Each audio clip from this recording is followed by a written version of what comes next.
Hello, this is Jade Robertson checking in. It's 8 o'clock on a Thursday evening. Welcome to another Wildfire live stream. I'll be bringing on my co-host, Nicholas Jansen, shortly to welcome to the show, as well as to give a little preempt to what we have in store for tonight. I'm going to see where Nick is right now. Oh, just making sure everything's good here. Greg is here. Nick is here as well. All right, Nick. Going live.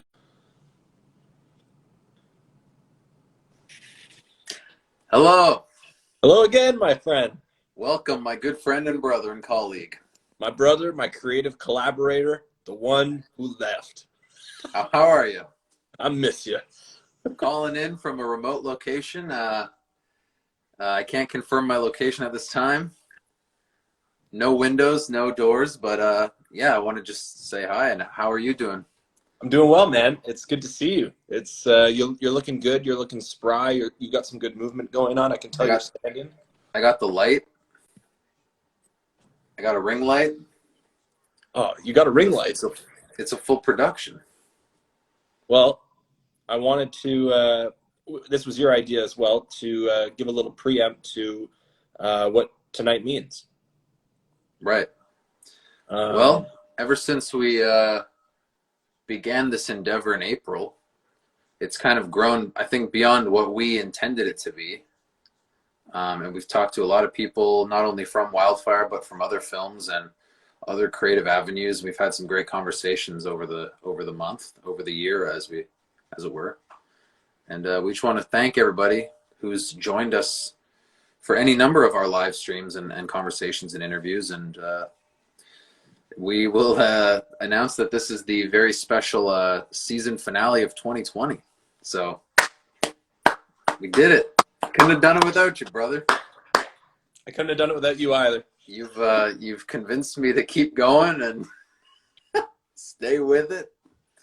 And yeah, who knows what the new year will bring, and hopefully we'll be able to give all the viewers a little holiday treat maybe next week. But you know, as far as the proper interviews, our guests tonight will be the finale of 2020. So Woohoo! Woohoo! So and we're very happy to have the two leads of our film here joining us tonight for a special double interview. So What are their names? well, we know them quite well. You know them quite well. You do as well. We got our own William and Julie. We got Chris Vlahos, and of course Rain Packota, Wildfire herself, joining us tonight. And yeah, we're very excited. It's been a long time in the making, and you know, we're excited we could get it to all work out tonight, and we can all get together. Well, I'm not, ironically, not there, but you know, we can still, you know, we still put some good conversations together for these two. So I think, what better way to end the year than with this? So Yeah, man, I appreciate everything you've been doing for the show. I appreciate Greg for like sort of just giving us free roam, free run, free flow to just like keep this going. And yeah, like just thanking every single person that's been on this Wildfire live stream, and everybody that's like been tuning in, like fans of the people that have been in the film, as well as you know, outside of that too, fans of people that have been on the live stream. absolutely. It's just been such a cool way to interact with people and building the audience too. Like, we've found a lot of new followers through our guests, and we really appreciate that, the interest in the film. So yeah, on behalf of Greg, we thank everybody who's tuning in. Yeah, and just again, like shout out to every single person who said yes.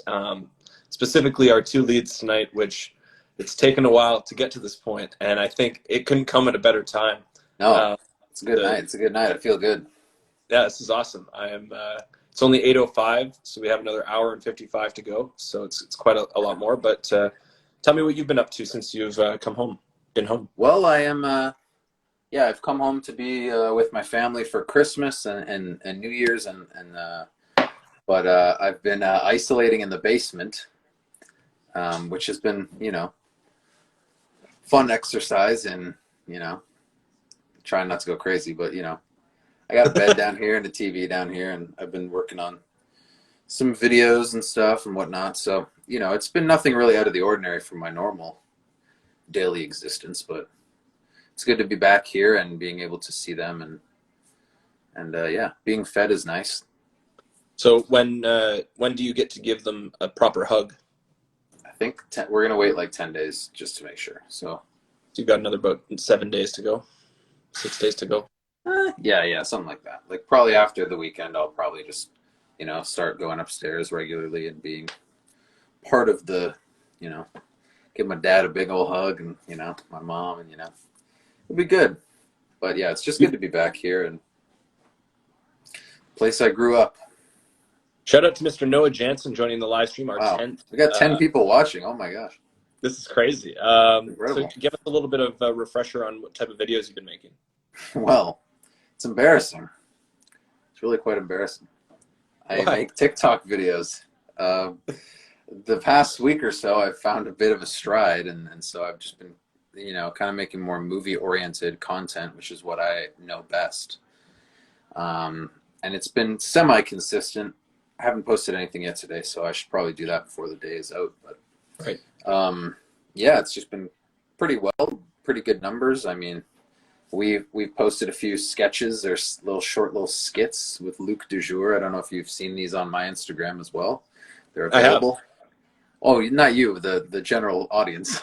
Oh, you were there. No, I'm just kidding. But yeah, no, that was fun. So I'd like to continue to do more of those and maybe like create some characters in the meantime. So, well, I really enjoyed TikTok because it's really been a great way for me to engage with my fellow Creed fans. Yeah, I mean, Creed Night is a big thing, and we're hopefully going to have a great Creed event in 2021. So, and hopefully the band gets back together and starts putting out some new tunes. Yeah, it's just been incredible to see how many people have come out of the woodwork for the Creed Night as well as the Portal project. I was going to say, you've started your own little TikTok campaign for a certain project. I don't know if you want to announce that today to our WILDFIRE viewers. Yeah, I don't need to elaborate too much on it. Things are still in development, but I'm looking forward to bringing a product to the household in 2021, whether that be something that you can access via a screen-based Surface platform, or some other ways as well. So I'm kind of experimenting with all different, I guess, sort of means to get it to the consumer and get it to market. But at this point, I'm seeing a lot of interest in tech giants as well as just my friends as well. Surprised by the amount of friends that I have that really believe that the Portal project could come to life, and I'm excited about that. Yeah, totally. Well, I'm excited for you. I mean, the possibilities are endless for the future. So, well, we might touch on portals a little bit in the live stream, so I'm excited for that. We have Mr. Jason Terrio, who has just joined the live stream. A day one supporter. Day one. I think without further ado, I'll keep you on here, Nick, to do my little introduction for Mr. Hedgemaster of Montreal, Mr. Chris Vlahos himself. Right. Very excited to bring on our first guest of the night. So, without further ado, would you like to share a few words about Chris? Absolutely. I've written a paragraph. I will now recite such a paragraph. So, please take it away. This guy, is an absolute legend, a marvel, a mystery. I had such a wonderful time working on this project. Oh, Jason Terrio says he'll be in and out, not used to this Thursday deal. That's fine. That's fine, Jason. We appreciate your season. It's the season finale, Jason. We love you. Yeah, we better see you periodically. I just had such a wonderful time working on WILDFIRE and having Chris's back around every corner. Sometimes literally following him with the camera behind him. It was really cool to build up like a really interesting sort of chemistry with him as the actor, me as the camera operator, to be on the same page and sort of have this sort of like telepathic way of knowing what I was going for, knowing what he was going for with the blocking, the movements, and the amount of energy he brought. And that is ultimately what Chris is. Like he's got so much fucking awesome energy. And yeah. Chris actually was on the first unofficial WILDFIRE live stream, but this is us doing it for real. So without further ado, Mr. Nicholas Jansen, star of TikTok as well as filmmaker elite, I'm going to take you off this live stream for a moment.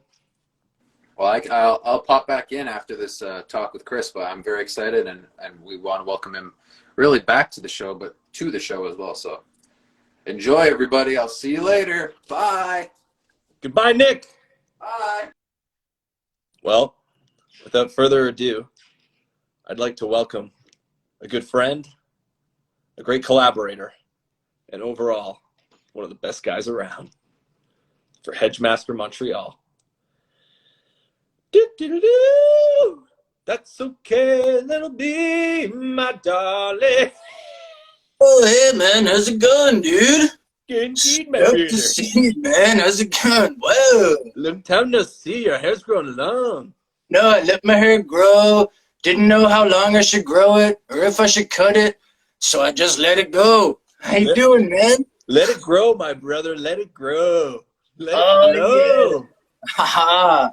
Okay, now. Whoa! I actually a little bit of a haircut there. Oh, man, how's it going? I don't know. Is my face red? Yeah, is my face red? Jeez. I don't know. I'm colorblind. No, I'm just kidding. Greg actually is colorblind. How are you? Oh, yeah, I remember. He has those strange sunglasses, so yes. It's good to be here, man. Thank you very much for having me. And sorry I haven't been on before. You know, the whole COVID thing. Well, yeah, the first time, but like, blah, blah. It was kind of like caught me off guard. But oh, cheers! I'm having a beer. I'm having a gin and tonic as per usual. It's good. Jason Terry Yeah. is chipping in on the chat with still a stud. Hey, Nick. Oh man. Hey, thanks, Jason. Yeah, no, I would have came on sooner, but you know, this whole COVID thing, man, it's driving me nuts. Kind of put me in a weird state of mind, and some things are going on in my life. Kind of ditched my acting page for Instagram and just kind of like needed to live in the real world for a bit. And yeah, no, I'm back. I have my Hedgemaster page. It's my way into Instagram and to staying along with like what's going on with the movie and stuff, and also Facebook. So yeah, man, it's good to be here. Very good. Yeah, you've become the Hedgemaster of Montreal. Yes, it wasn't a name that I chose. I know I'm a genius, and I could have thought of it, but I didn't. No, it was given to me by these two guys at my work, because I was working at a landscaping company, and I had to do the hedges. They needed somebody to do it, and then I started doing it, and I was like, you know, I'm a bit of a perfectionist, so I got all artsy with it and stuff, and good to see you, Greg. Yeah, no, I was getting all artsy with it and started doing weird designs with the hedges, and then my boss and a coworker called me the Hedgemaster, and then I decided, yes, I am the Hedgemaster, but master of nothing else in my life, other than maybe, you know, going to the store and locking the door when I get back. So how long have you been doing I mean, obviously you're not doing it right now because it is the winter time here in Canada. Oh no, I trim hedges in the winter. No. Business has been slow. Yeah, a little snow, mowing grass over the snow, but no, during the winter, I need money. I need money. Help! No. I need money. I need money. Yeah. I don't even have a bank card. What is that? What have you learned about yourself by doing the Hedgemaster of being a professional hedge cutter?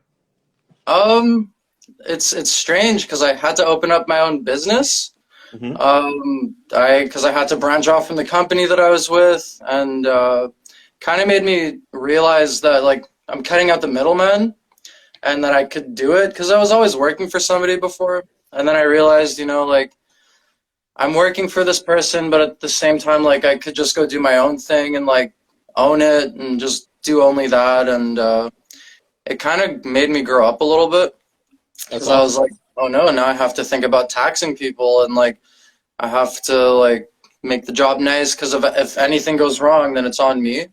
Right. And can't blame it on my other coworkers, which is what I always used to do. Right.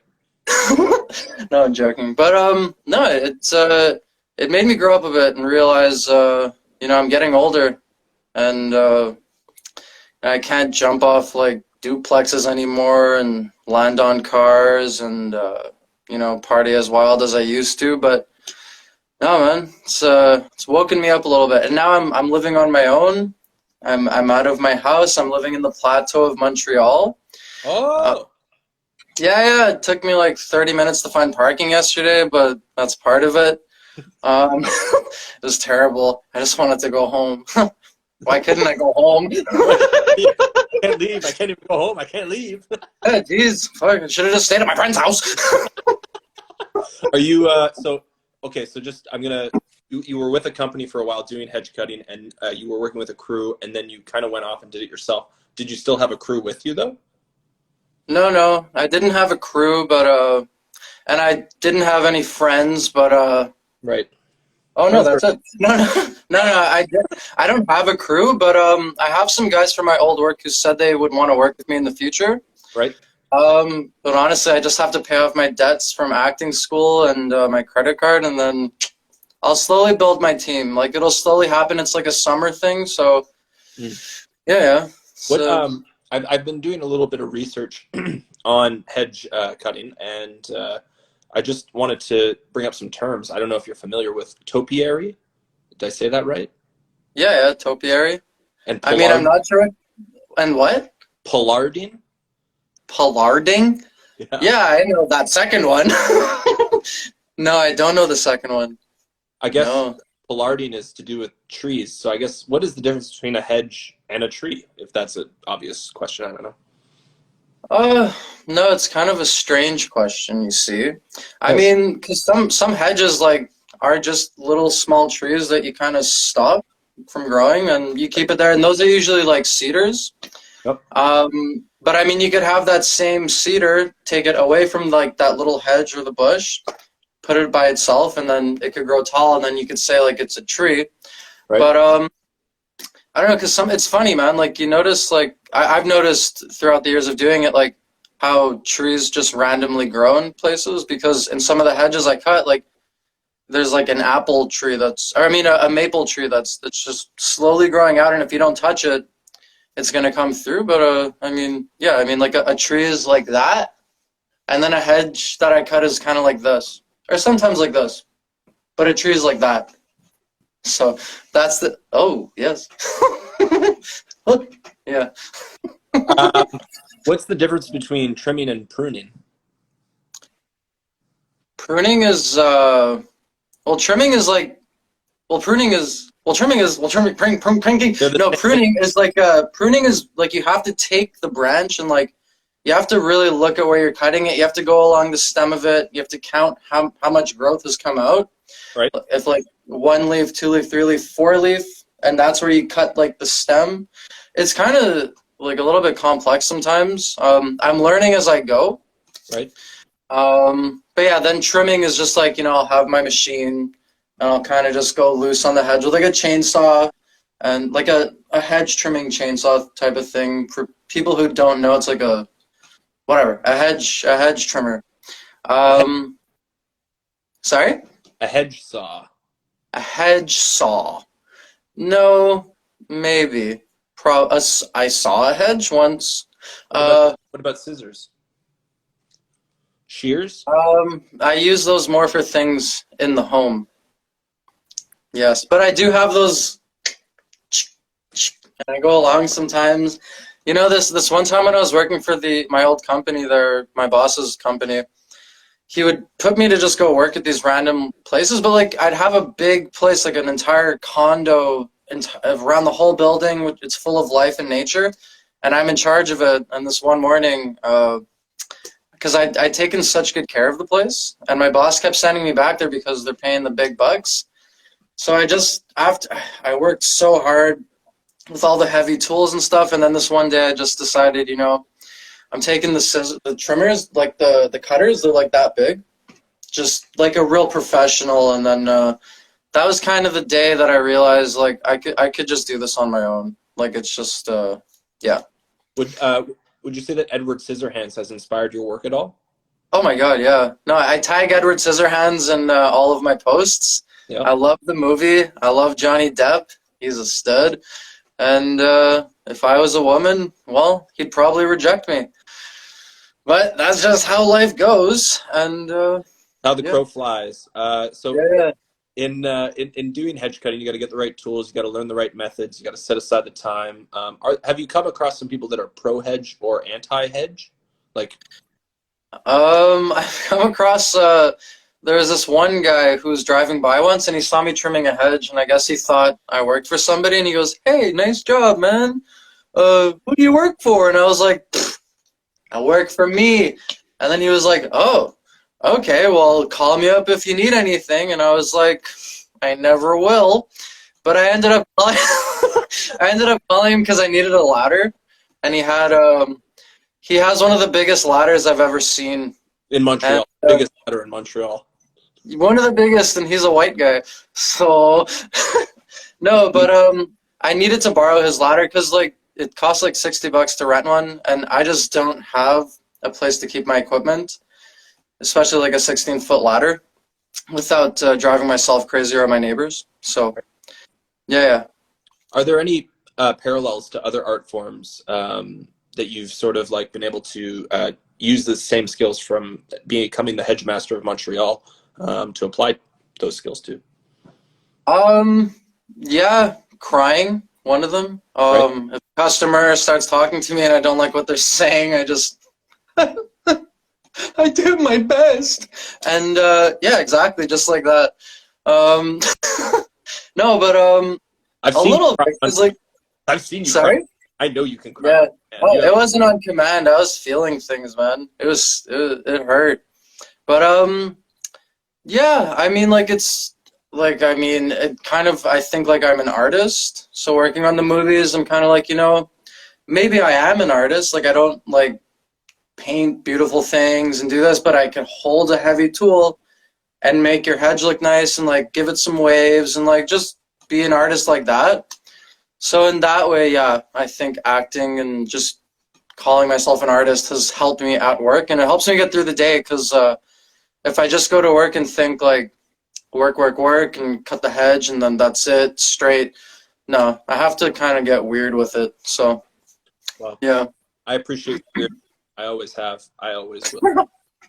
Gonna segue over into some like general bio questions about Okay. you.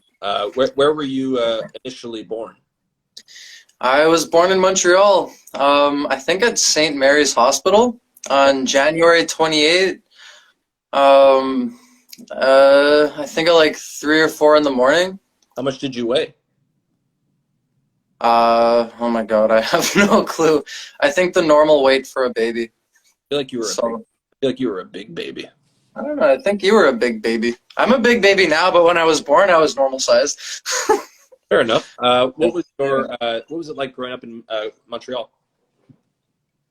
Oh man, it was nice. Like I feel like I got to live life. Like I wasn't brought up with like computers and gadgets. I was outside with my friend. Oh my God, nice Sorry. face. Sorry.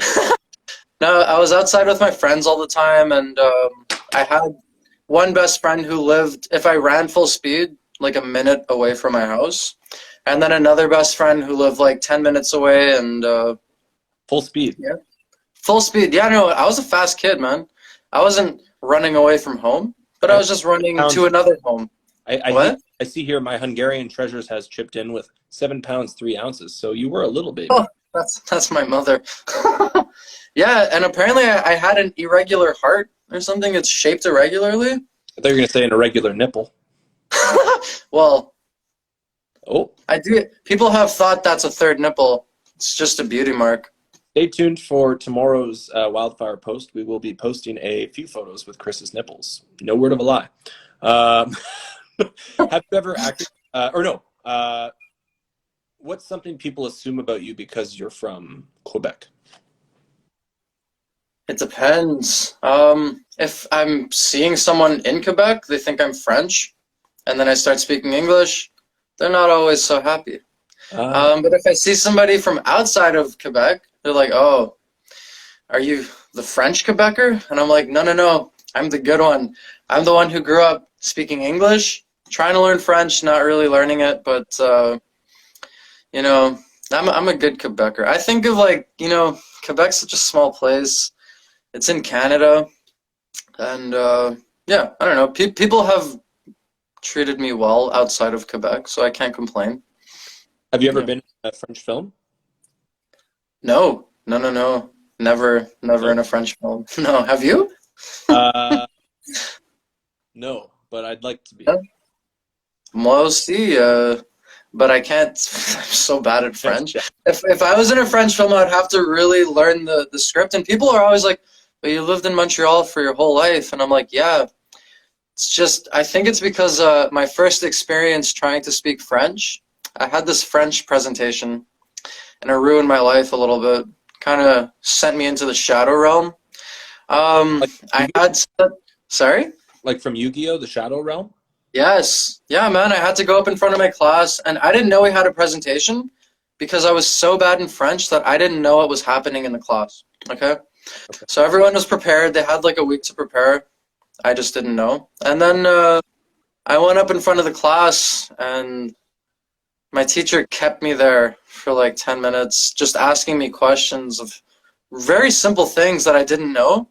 Like, what did you do today? And I just couldn't answer the question, man. And like, kind of just knocked me back a bit. And I was like, oh, I will never learn French. I only speak English. I can't do it. So, yeah, that's what happened, man. So I'm just an English guy living in Quebec. What happened the day after that presentation, or the moments after? Like, what did you do, like, to deal with all that trauma? I know, man. I tried to speak to people, but they were only talking to me in French. Right. It made everything worse. Right. And I don't remember what happened the day after. I think I was a kid, man. I was like 11 or something. So, yeah. Well, if I had been in your class and I was a francophone or anglophone, I would have came up to you and said, "Hey, man, I don't understand what anybody was saying." No, that's why I was like, why doesn't she just let me sit down? Because everybody knows that I don't understand what I'm saying. I'm standing here like this, like, je fais le me. It was bad, man. I thought mardi was Monday because it started with an M. That's how I thought. No. Yeah, it is. I'm pretty sure mardi is Monday and Tuesday sometimes. It depends on how you want to use. Yeah, it depends what hour. Depends on the accent. I actually have been in a French film. I apologize. I've been in a few TikTok videos with Nick playing. I saw those. I think I got a little bit of French in me. Going to take you inside the WILDFIRE Actor Studio questions, rapid fire. If you need me to stop at any moment, just. Okay. I have a question for you. Is there an echo here? Do you hear an echo or anything, or it's all good? Echo. I'm not hearing it. What? No? What the hell was that? Oh, God. Did you just hear that? What? No. All right. Rapid fire. I'm going to take... Oh.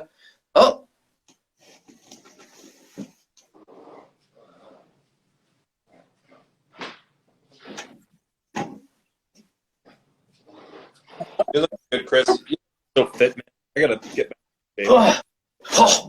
What is your favorite word? Banana. What is your least favorite word? Onion. What turns you on? Laughter. What turns you off? Crying. What is a sound or a noise that you love?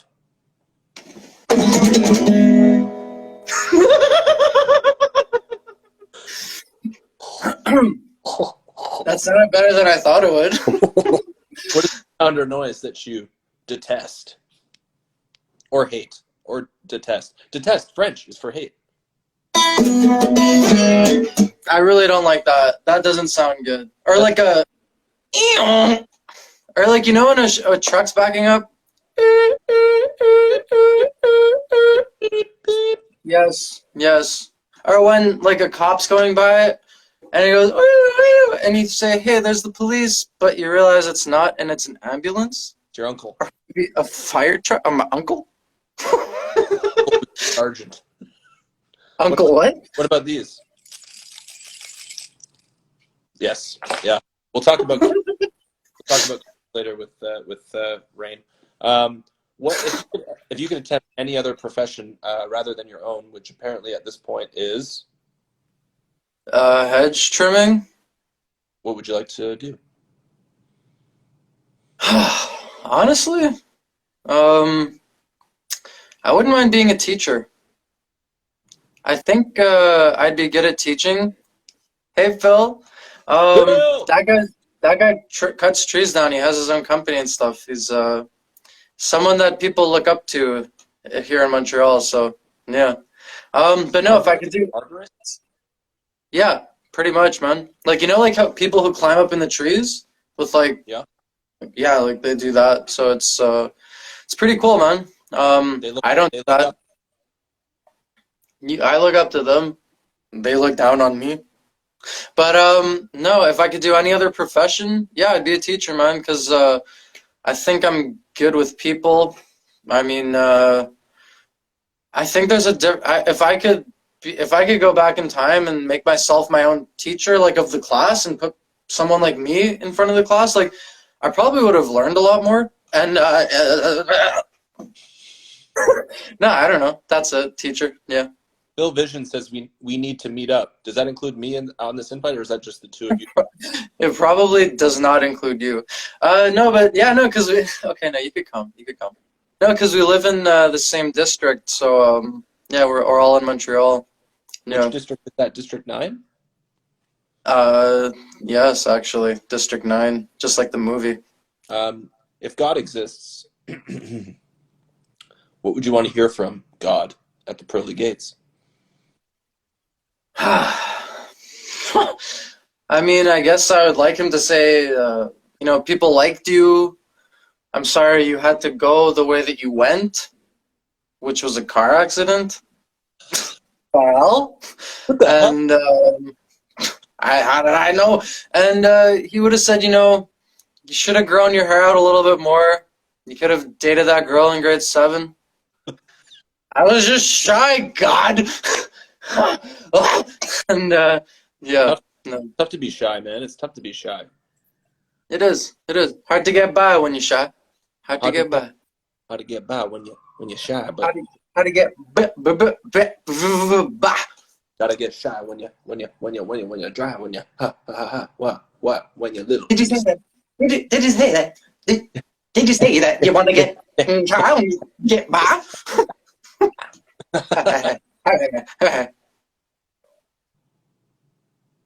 I'm not frozen. What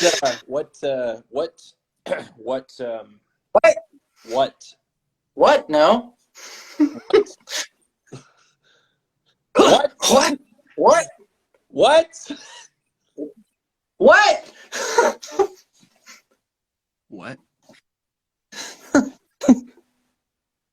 What? What? Okay. Yes. What initially drew you to WILDFIRE? Oh, actually, I'm glad that you asked that because initially it wasn't the role that I ended up with. Which one did you audition for? Gary. I auditioned for Gary, but Ryan got that part.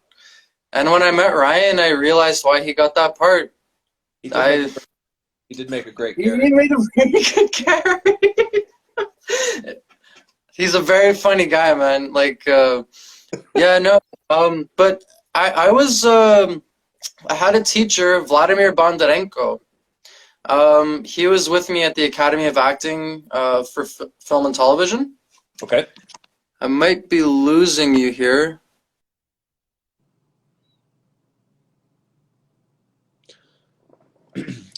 in the meantime, while we've lost Chris for a moment while he charges his phone, we're going to get him back, and I can't wait to see him.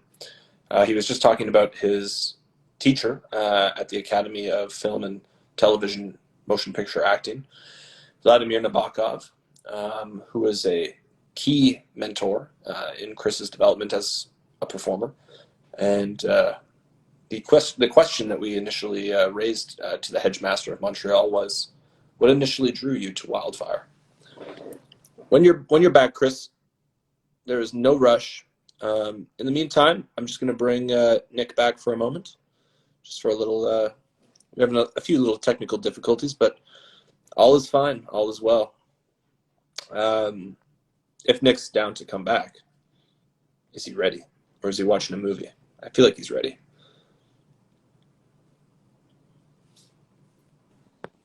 Hey, Yo! had to get back over to the corner. Hey, man, it's all good. I mean, I think Chris's phone either died. It's probably died. That's what it looked like, yeah. And we were. Oh, he's back. Never mind. So far, so good. Good to see you, Yep. Chris. Here, how about you? So the first question was, what initially drew you to WILDFIRE? We're gonna go back to that question, and we'll bring you back later, Nick. Yeah, I'm excited to get into WILDFIRE. So, yeah. See you later. Bye. That was Nicholas Jansen, star of the TikTok series, going Nicholas Jansen live Nicholas Jansen. Nicholas Jansen TikTok. Talk tick. We're ticking and we're talking. And So sorry. we're ticking and we're talking. You know what? I thought you froze, so I just kept talking. You know when you're talking on the phone with someone and like you're just talking to them and you're just talking a lot and then you realize, wait a minute, I've been talking a lot? And then you look and there's nobody there. I have it where I'm always looking for my phone while I'm talking to someone. Wait, what? Like I'll be like, I can't find my phone. I can't find my phone. That happened with me once with my sunglasses. They were on my head and I was looking for like 20 minutes. But yeah, no, so back to the question. Sorry about that, man. What initially drew me to WILDFIRE? Fine. It's fine. Like, let's just move on. It's fine. Stupid. I can't believe it happened. Okay. So what initially drew me to WILDFIRE, because I just came off of my first movie. St. Lawrence Market. St. Lawrence Market, yeah. That should be the name. That should be the name of the film, St. Lawrence Market, or The Lion in St. Lawrence. I had just finished that film, and my teacher and mentor for acting, Vladimir Bondarenko. Yeah, he hosts a workshop for actors with Michael Kennedy. This is the man, he's directed, I think, close to 5 seasons of Little Mosque on the Prairie.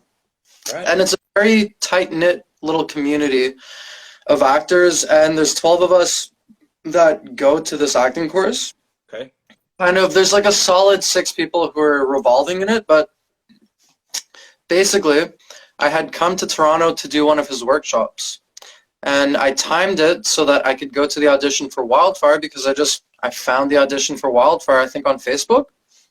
And I was thinking, I just acted in a movie. I was the lead role. And then right after that, I went to work on a Disney movie as an extra. And I was like, I was just kind of filling in things for auditions to see what I could get because I was vibing in that energy and just wanted to keep going. I wanted to stay in Toronto. And yeah, I left. I came to Montreal, came back, did the workshop, found the audition for WILDFIRE, and I wanted to be the funny guy. I wanted to be Gary because Gary sounded like a very, very funny character. And I was like, oh my God, this is perfect for me. But it was perfect for Ryan. So yeah, that's what initially drew me to the film, WILDFIRE, man, basically. Like, Greg saw your talent and was just like, I have to have him. And he put you as Will. And what was your, I guess, reading for Gary and then like shifting to becoming Will, like what was your first impression of the character of William? Oh my God. It slowly made sense. Because Will is the only guy who's out of town, man. He's a city boy. He's You know, like, yeah. yeah. And at the same time, I was like, you know, everyone who's working on the film is from Ontario. I'm the only guy from Quebec. Like, it kind of makes sense. Right. Yeah, so just kind of like I had to let it like come into me a little bit and just dwell on me, and then kind of let it come out through me. Sorry, what did you say? What was the first part of the question there? I guess what was just your first impression of his character? Oh, yeah, no, because I wanted to say something. Because when Greg messaged me saying you've been accepted for the film as William, I was like, oh, don't they mean Gary? I was like, what do I say? Because this guy's a professional. What am I gonna? Hey, you made a mistake, sir. Like, no, I'm Gary. So I was like, oh my god, what do I do? And then I was like, are you sure I'm William and you don't mean Gary? And they were like, Greg was like, yeah, no, you're William. We decided this was for you. And I was like, oh my god, just kind of hit me in a funny way. Yeah. When did we first meet? Me and you? When we filmed that little, I guess like a little restaurant spot. And yeah, what was it called? The diner, not Diner 29. It was Not Diner 29. Good Eats. Yeah, Good Eats. Yes, yeah, that's where we first met. Oh my god. Yeah, no, that's what were our first impressions of each other like?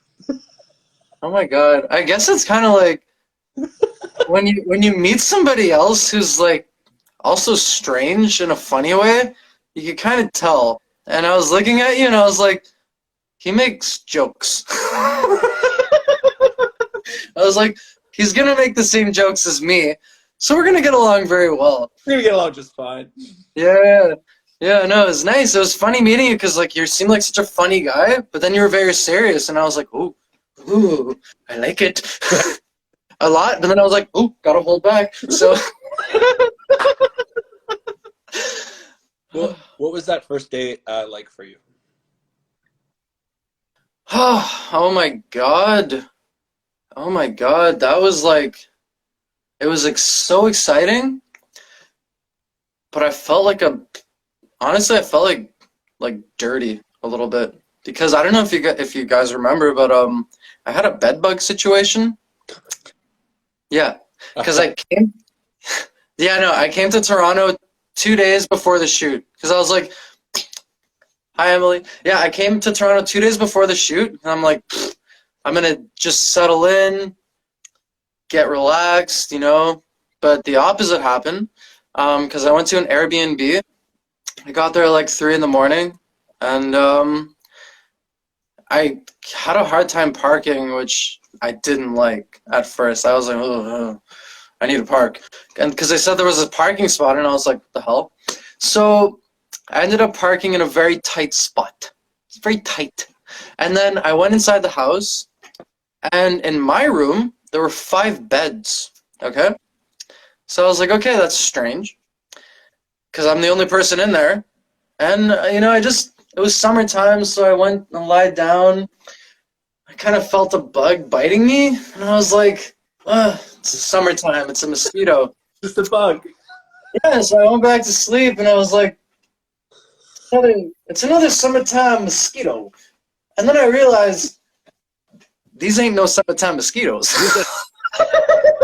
No way. These are some bed bugs biting me. I'm going crazy. Yeah, so I lifted up the blanket, I looked under, and there's these little bugs crawling, and I had bites on me, so I went to sleep in my car, okay? And I slept outside of my aunt's house because I couldn't message her. It was like 4 in the morning. So I slept in my car after packing all my stuff, so I barely slept that night.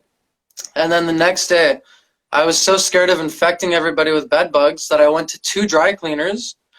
I washed all my clothes. I went to a car wash, got my car washed. And then I went to Value Village, and I found this outfit because I was like, man, what could go worse than this? You know, like I have to film a movie in 2 days, and now in a day, and I'm freaking out. And then I found this outfit, man, this nice white shirt buttoned down and these nice blue jeans, okay? And I was like, this is gonna look good in the movie. In the movie. So then, I'm at the Value Village. And in Montreal, it's called friperie, cut price. So, anyways, I'm at Value Village. I have my clothes, and I just put them on the counter. And then I saw something, and I was like, oh, that's kind of nice. And I was like, hey, can I just leave this here for a minute with you? Lady says, okay. So I go over there. And then some lady walks in, and I see her winding up for a, like a sneeze, okay? So I'm watching her go like this, but my clothes are right there. So her path is there, my clothes are here, and she goes like this, all over the clothes that I just found, okay? And this is after the night of not sleeping and having bed bugs. No. Literally throwing out some of my clothes, washing all of them, and she sneezed on everything. But then I found these pants. And, yes, I wore them in the movie. What? I actually wore them in the movie. Yeah, and then I found these pants. But, no, the first day, man, I was very nervous. I had to get to know people quickly, and I was like, oh my gosh, like, because it was the second movie that I was working on. But at the same time, it was a very fresh and new experience, and I had just driven, I drove from Toronto, and I was nervous to meet everybody. I was excited, and I was like, this is how we're going to start the movie, and like, it was cool, man. It was a very exciting experience, that first day, and just because the first day was the table read, but then for me, my second day was like that day that we started filming, so it was fun, exciting, and kind of like a big step in my life. So, yeah. Yeah, I mean, I'm going to jump now. I mean, after that first day, things started to progress along. We kind of, just for people that don't know, we shot sort of on weekends and everything until we were able to basically land this incredible location, the Tom Ray Lodge.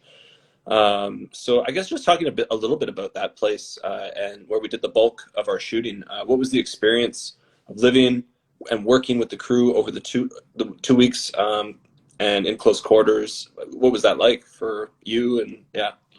Oh my God. Well, first of all, you were there. That made everything, every single morning and night, like I woke up and I was like, Jade, this is a lot of fun. We're going to have fun today, like professional fun too. And honestly, I really miss that place, man. It was really nice being with all of you and just making all new friends. And, you know, sometimes like you're forced into a situation where like you have no choice, but like, you know, like this type of situation, like I chose to be in it. I chose to be with you guys, and like I chose to put myself there. And I know that I'm not very sociable sometimes, but like I got to know everybody and I came out of my shell, and it was such a nice experience, man. I don't think that I mean, unless I film another movie in the future down at a cottage or something, I don't think I'm ever going to have that experience, because I had my one little spot on this rock where I'd go every morning and just watch the water, and I was like, you know, these 2 weeks I really have to like milk them and just make them last, because I might not ever get this again and have this experience. And honestly, it was really nice, man. It was so much fun being up there, just being in the wilderness. I told my family and friends, like, leave me alone, like I'm just gonna go do my thing. And it was nice, man. Like, in the city you can't find quiet like that. Like, you can't go out and look at the stars and see the Milky Way. You can't like go run outside naked at night and not get arrested, because you're in the woods over there, which I never did. I never ran around naked, but now that I think about it, I should have, but I would have known. But no, it's nice. And like I was the breakfast guy. I was making breakfast for everybody, and the music. It was a nice music man. Yeah, I'd sing in the shower. But it was nice. Very, very nice family type environment. Totally. I guess I have have a lot of different questions here, but I kind of want to have like a natural flow to get to the big ones. Okay. But Tom Ray is a big one just because it was such an incredible like landing and like generosity of like Mark Matthews and his family, Pam and Dan, like that whole and all of the things they helped us out with, like even just like not just giving us the locations, but everything along with that too, letting us go out in the boat and everything. But that was really cool, and just like it really made the movie. I mean, without that, we wouldn't have been able to make the movie. Let's be honest. But I guess I want to jump over to William. Wasn't totally fully formed at the beginning. Like when you first read the script, like a lot of things came along with the shoot. And so I guess I'm just curious what it was like building that dynamic, specifically with Rain, but also to the other cast members as well. Just that journey and getting comfortable and presenting the main relationship and the other relationships. Yeah. Honestly, at first I was a little bit thrown off because I thought maybe I wasn't old enough to be in that role initially, and like, you know, a few of the people who we filmed with, they're like, "Oh, you're William," and I was like, "I am," and they're like, "Okay," and I was like, "Yeah, I probably do need." In my head, I was like, you know, kind of have to. I feel like I should be a bit older, but you know, like I kind of was just trying to morph it all together and just trying to make it work. And my relationships with the characters, like, man, and just building as myself. Like at the beginning, yeah, I was confused. I'll admit, I was confused going into it a little bit, because it's like you're just going to live another person's life. Like, how much are you supposed to know? Like, you know, like, I mean, you could think as much as you want to think, but it's more like when things start happening to you through that character that you start to realize, okay, like, yeah, this is me, and that's kind of like what happened with the movie, because it dawned on me slowly, and it was at first like it was tough to build a relationship with I don't want to say, no, it wasn't tough. I mean, it was kind of like there was a bit of friction building a relationship because we all just kind of like went into it like head first, and it's funny because I thought at first like me and Rain we're gonna have a hard time getting along, and like towards the end of it, I mean, you could see that like I probably had the best relationship with her coming out of this whole experience. It was nice, man. It just, everything slowly came together, and you know, like I don't know. I feel like I like it was I meshed well with the other characters as well. It's just it took a bit of time at the beginning. I was nervous. I was very nervous. So like yeah. the way that the shoot went, like when we got to Tom Ray, we actually like kind of just jumped into like all the action sequences and like a lot of like the more high octane sort of like like high energy stuff, which maybe in a certain way helped so that all of that more like hardcore dramatic stuff was like kind of kept until like maybe comfort levels were better. You know what I mean? I'm curious, what was it like? Because I'm on the other side of the camera. I have no idea. What's it like acting to, like the firelight and the visual effects fire? What were the challenges in getting that energy right and like basically interacting with things that aren't there and pulling off authenticity? It's funny because like, you know, things that aren't there, like for people that are like maybe for you, you don't see like, but for me, I'm like, you know, it has to be there. It has to be there for me. I have to have this going on. And before and after every scene, I just remember because you have to think about what you're going into, like what happened the scene before, what's going on in your life, how's your relationship with the other characters, and everything builds up to this one moment that now you have to live out for the first time and make it seem like it's the first time. And it was, man, it's tough jumping into situations like that, but like when you have someone to work with like Rain, honestly, before some of the scenes, we would talk and just prep, and there's so many times where she helped me just get into character so much more than I thought I could have by myself, and I was able to help her get into character too. And even when I didn't have a scene to do, I would help her with her scene, and she would do something to me that just made me break down and cry. Like, I'm just there, and she's like, okay, I have to go do my scene, and I'm like, okay, good luck.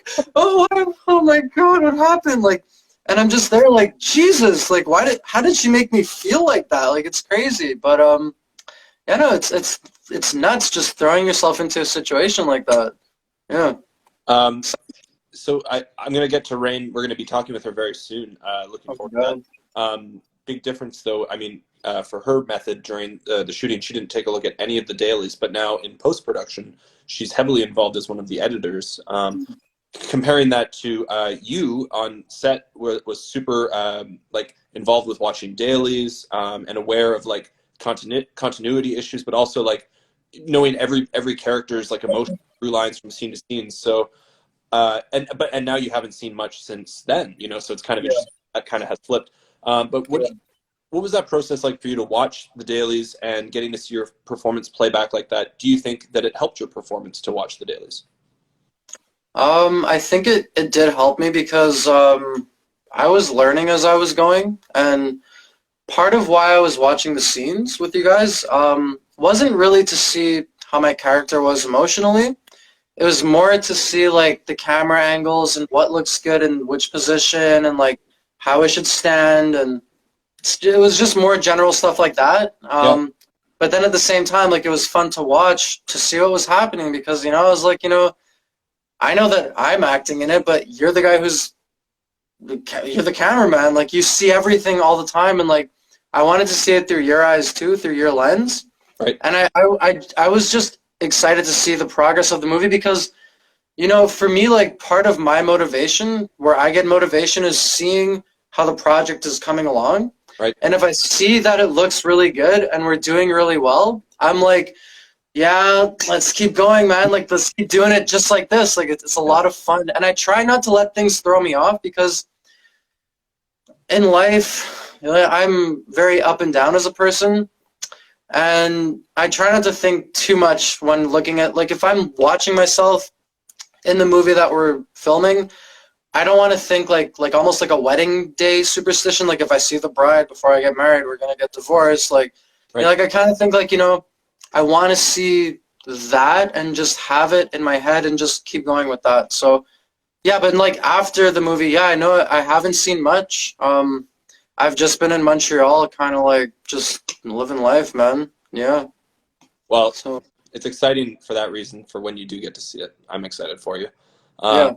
I mean, I don't need to say anything because you're gonna see it, and I don't want you to see the bride. No, no, it's awesome. It's awesome, dude. I'm really stoked on the work that Greg and Rain have been doing. So speaking about Greg, what was it like working with him as a director? Oh my God, it was a lot of fun. Super professional. He made me feel comfortable. He gave me time to think and get into my character. And before scenes, when I was having a bit of difficulty, I remember we'd be there talking, and he'd explain to me stuff, and Rain was there too, and like we would just talk about it and just build on it as a team. And he made the flow of things very good. Because he's in charge of everything, and I could only imagine how much stress that he was under, trying to get this whole film made, and reminding myself of how cool and level-headed he was the whole time made me realize that he is a really, really amazing director. I worked with a director before, and Greg, for me, is like, he helped me a little bit more through the process of the film. So he was a director, a friend, and a mentor, and he made every scene be what it could be, and even more than what it could be, more than what I thought it could be, just by talking to me. So he made the experience much better, definitely. This is a question coming right from Greg. It's important when acting to craft a believable performance, bringing truth and sincerity to the character that people can relate to and believe in. What is your method for getting into the head of the character you're portraying and understanding both who they are and the decisions they make? Honestly, I kind of have to shut out my real life. I have to stop thinking that I have a mom and a dad, a girlfriend, friends.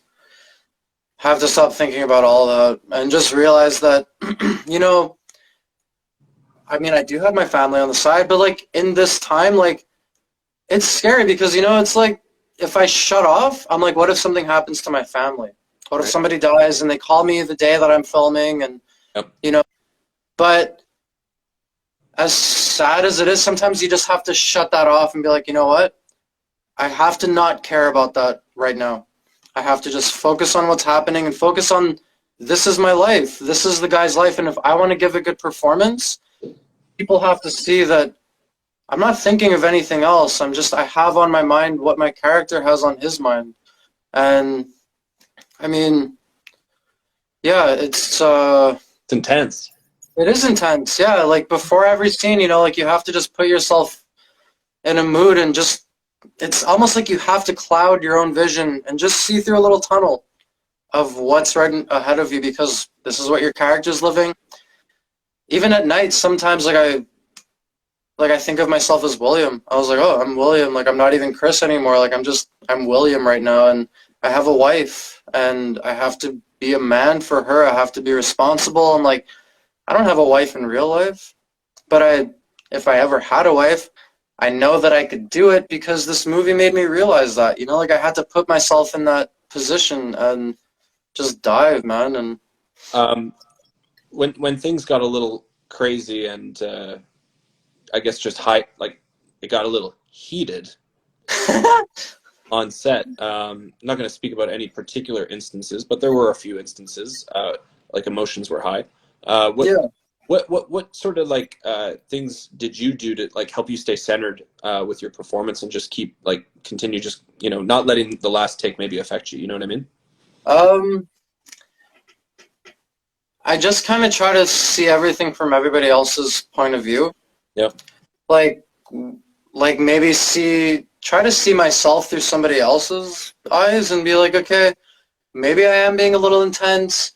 Maybe they're also nervous about the scene. We're all a bit nervous, like emotions are running high, but at the end of the day, like I know that when we're all the emotions are running high, it's because we all want to do a really good job, and it's nothing personal. And right after the scene, I think when we had a hard time, like there was a little bit of a heated conversation one point. We gave a hug, I think for like a minute, and we all just started laughing, and then, like it was like we were fine after, because we know that, like, you know, we just want to do such a good job, and like like it was frustrating at one point, but we got over it quickly, man, like a family would. So I think like it's funny because Greg is the nicest man ever, and like in that moment I was like looking over to Greg and he's like, gosh, he's just like in the direction getting it in. It's like, oh my god, yeah. And I love it because it's like Nick and I are scared, but I mean we're loving it because Greg's our dad. Yeah. Yeah, he was like a father. Definitely like a father. Just a few more questions, man. I got to get over to Rain pretty soon. Oh, wait. Yeah, how soon? How much longer? Because I have to run to the bathroom like for 30 seconds. Let me ask one more question and then give you an opportunity to do shout-outs. So okay. I'll make it a two-part. So what was your favorite moment? No, one part's only. What was your favorite memory from the shoot? Oh, my favorite memory from the shoot. Or moment or memory. It's almost like a memory. You knew you were William. Let me like make it specific. Like, was there that? I think you probably already know what I'm gonna say. It was a scene with me and Rain. In the morning. I just got goosebumps. Oh my god. No, like, you know, like it just. You felt it. Yeah, like life was perfect in that moment. I woke up with my wife. We were having a really nice time. I didn't have a care in the world, man. And things were just going smoothly, like we're building our lives up slowly and just getting through the hard time that we're going through. And the morning scene was definitely probably my favorite memory of everything there. Just because I felt like it really touched my soul and my heart, and I think it's going to show through on the camera, because I was really feeling everything in that moment, and I was in that moment in love, and, you know, like, just realizing that, wow, like, this is my wife, this is my life, like, and things are getting better now, and even with the whole situation of the wildfire going on around us, like, we were slowly getting better and we're getting along. And there was that. That was my favorite part. But also the hot tub. Yes. The hot tub. The hot tub was my second favorite part. Oh my god, that was so much fun. Very unexpected. We'll post that soon. I hope so, because that hot tub. Everybody cry. Yeah, we're all wet, and then we started to cry.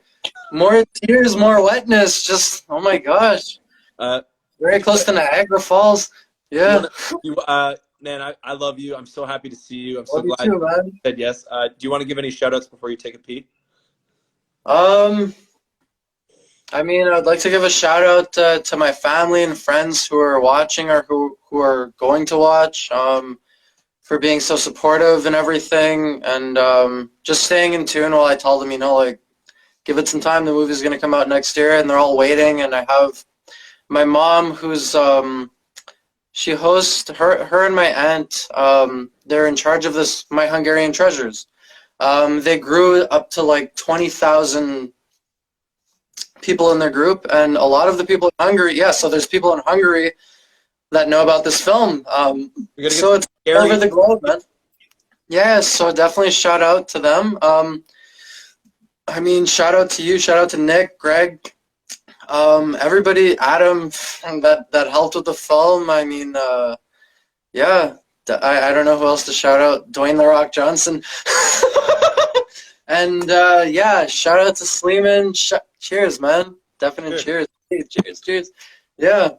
No, shout out to Mad TV, SNL. I mean, I don't know. I've been watching a lot of Mad TV recently, so yeah. Yeah. Well, I can't wait to see you in person. Yeah. I hate COVID. It sucks, but thank you so much for coming on, man. You're the best. Not a problem. And let's do it again in the new year, man. I'd like to do another live stream. That sounds for sure. That sounds amazing. I'm gonna. All right. You got 5, 4, 3, 2, 1. I was just kidding. You're so stupid. Rain can't make Oh my god. Yeah, I was gonna wait there like a news reporter. Like after they finished saying their thing, they just sounded like this. And the camera. I cut him off. Sorry, Chris. I'm gonna bring Nicholas Jansen onto the live stream. That was amazing. That was. I love that. That was. That was a thoroughly entertaining conversation. I love that, man. Thank you, Chris. So coming back to you now. Yeah, shout out to Chris Vlahos. I don't want to take up too much time. Yeah, 2 minutes. 2 minutes. Yeah, absolutely. No, this is perfect timing. Actually, we timed this quite well. You're a great producer. I do what I can. Greg has really, given me the platform to just run with this, and I have to just thank Greg so much, man. We're gonna bring you. Thank you, Greg. Bring you on in a little bit, Greg. But I think without further ado, I'll do my introduction. Yeah, let's do it. Let's get to the next one. I've seen fire and I've seen rain. James Taylor. But honestly, I can actually say that I now have. And what they are together is something quite unstoppably powerful, scary, yet real to its core. I'm so excited to bring on this wonderful person to this live stream. I can genuinely say that this is a really proud producer moment for me, to have the star of our movie come on and support this campaign. It gives us such a good energy and keeping this fire going. So Nick, I'm going to let you go. Bye, guys. I'll see you soon. Yeah, I'm sorry, guys. I'm just moving everything around here. Ladies and gentlemen, I'd like to present Rain Packota to the show. It says you're unable to join, Rain. Are you on a computer or are you on a cell phone? You must be on a cell phone to do this. The answer is no. I did not do a test before this to make sure this would work. So, in the meantime, I see a request. Ladies and gentlemen, I'd like to invite the one, the only, Rain Packota to the show. Hey. Hey! Hello. Hi. All Nice to right, see let me you. get this set up somewhere so I can be hands-free for a while. Hello. Oh, hang on. Technical difficulties. Okay, Hello, Rain. that should be all right. Is your You cell get a nice medium shot of me. Okay. how's your cell phone battery? I just unplugged it, so we should be good. Okay. If it happens again, we'll just go over to Nick. Okay. Thank you for joining the live stream today. I'm so happy you're here. You were persistent. I got down on one knee and I Yeah. said, "Would you be on the live stream?" Not that. Sorry. Who's that? That was Ronan and his sister swatting at his tail. One of your most admirable qualities is your love of animals. How are your little furry friends doing? They're doing good. They just had their dinner, so I was hoping they'd be a little bit calmer right now. Um, so I'm just going to explain that for anyone who doesn't know about my cats. They're special needs cats, and they have motor control challenges. So what just happened now was Ronan tried to climb up a box onto the bed and lost his footing, so he just about slipped off the bed. So I caught his kitty bum and helped it back on the bed. And that is literally what my life is like all the time here, is not tripping over cats and catching them before they fall. Congrats, by the way, you moved into a new place. Thank you. Yes, it's still mostly in boxes right now, but most of that is now just books and records. Most of like clothes and art stuff has all been put away. So it's mostly just boxes of records and books. Nice. That I haven't opened yet. But yeah, it's great. It's a little bachelor unit. I can do this. Which is great because I used to live in a basement apartment and could only do that. And you sold your hog. I sold my old bike, yeah. Yeah, I mean, I bought a new to me bike at the end of last season, so not this one, but 2019, which was a 750cc, Yep. so bigger than my old one, which is a 550. Nice. And I just can't keep two motorcycles. It's just not feasible. Right. For someone like me who doesn't own a garage. Right. And paying insurance on two bikes and all that. So Adds up. So I had to part with her. So it was a sad day, but Correct me if I'm wrong. You started a new job? What? I'm wrong.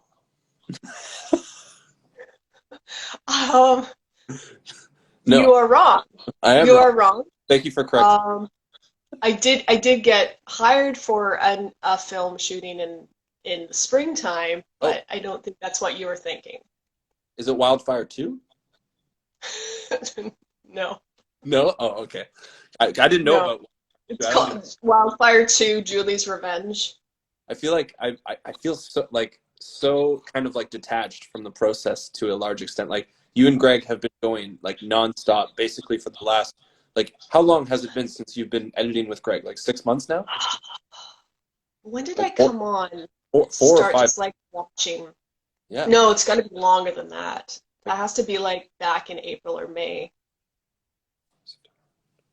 It's been 10 months we started doing live streams, and I think like the editing sort of coincided with that, like getting that first cut done. And you came in like what, about 60% way through the first cut, probably? Yeah, somewhere in there. And yeah, I was just kind of watching the edits and seeing what you guys were doing. And I wasn't planning on it at first, but then I was like, so the reason why I didn't watch any of the dailies was that I judge my performances a lot, and I'm very self-conscious about shit like that. And I knew that if I started watching dailies, I was only going to be analyzing what it was doing and being like, oh, why am I doing that with my face? Or like, oh, the way I said that word. And, and then the next day I would be on set and I would be thinking about that. And I wouldn't be thinking about what I was supposed to be doing next. So I, just completely cut that option out, and that's why I didn't watch any of the dailies. So my thought was I was not going to see any of this until, the first cut you guys were showing us. But then Greg's just like, come on and watch the edits. You like filmmaking and you like, editing your films and stuff. And Right. I was like, that is true, and I can't resist a good over-the-shoulder edit session. Right. So, yeah. So that's how it started, was just me kind of coming online and watching what you guys were doing. Yeah. Seeing how you were cutting together scenes that I had envisioned in different ways sometimes. Yeah. Yeah. Yeah. When you read a script, it tells you what you're looking at. It tells you like what the angle is some of the time, but the director's going to have their own version of what that looks like, and so is the editor. So, so I was starting to get curious what my version was in my head based off of what we shot.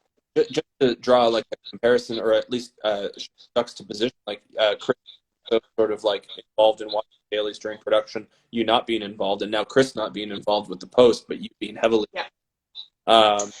So for those who don't know, basically since I started sort of sitting in on the remote edits, which was probably April or May or somewhere in there, basically 5 or 6 nights a week for 3 or 4 hours a night, Greg hooks up his laptop and turns on a stream to Twitch. So that, the website, for those who don't know, you can stream your laptop online for other people to watch. So I'm watching what he's doing on his laptop. So I'm literally on my phone messaging back and forth with him on Facebook Messenger while he's at his computer, and we're talking about scenes and we're talking about clips and we're watching clips and we're making notes. And that's basically how we've been working since April or May. And the remote based editing process, it's slower, but like, how would you say you guys have gotten good at it, and sort of ways to, like, I guess how it's gone? I guess I'm just curious, because I really didn't have the patience for it. It was really, I know. I know. Really. You just like tapped at it at a certain point. You're like, I'm busy with spend. Oh, I'll see you guys later. It gave me anxiety. It gave me serious anxiety. I know. But I mean, like, you were working full time at the time too, anyways. And I've been laid off since March, and I've kind of set up my own structure of things I do each day, but also having that, like, okay, 7 o'clock, I have either dinner or I have tea or I have something. I've got my notebook. I sit down.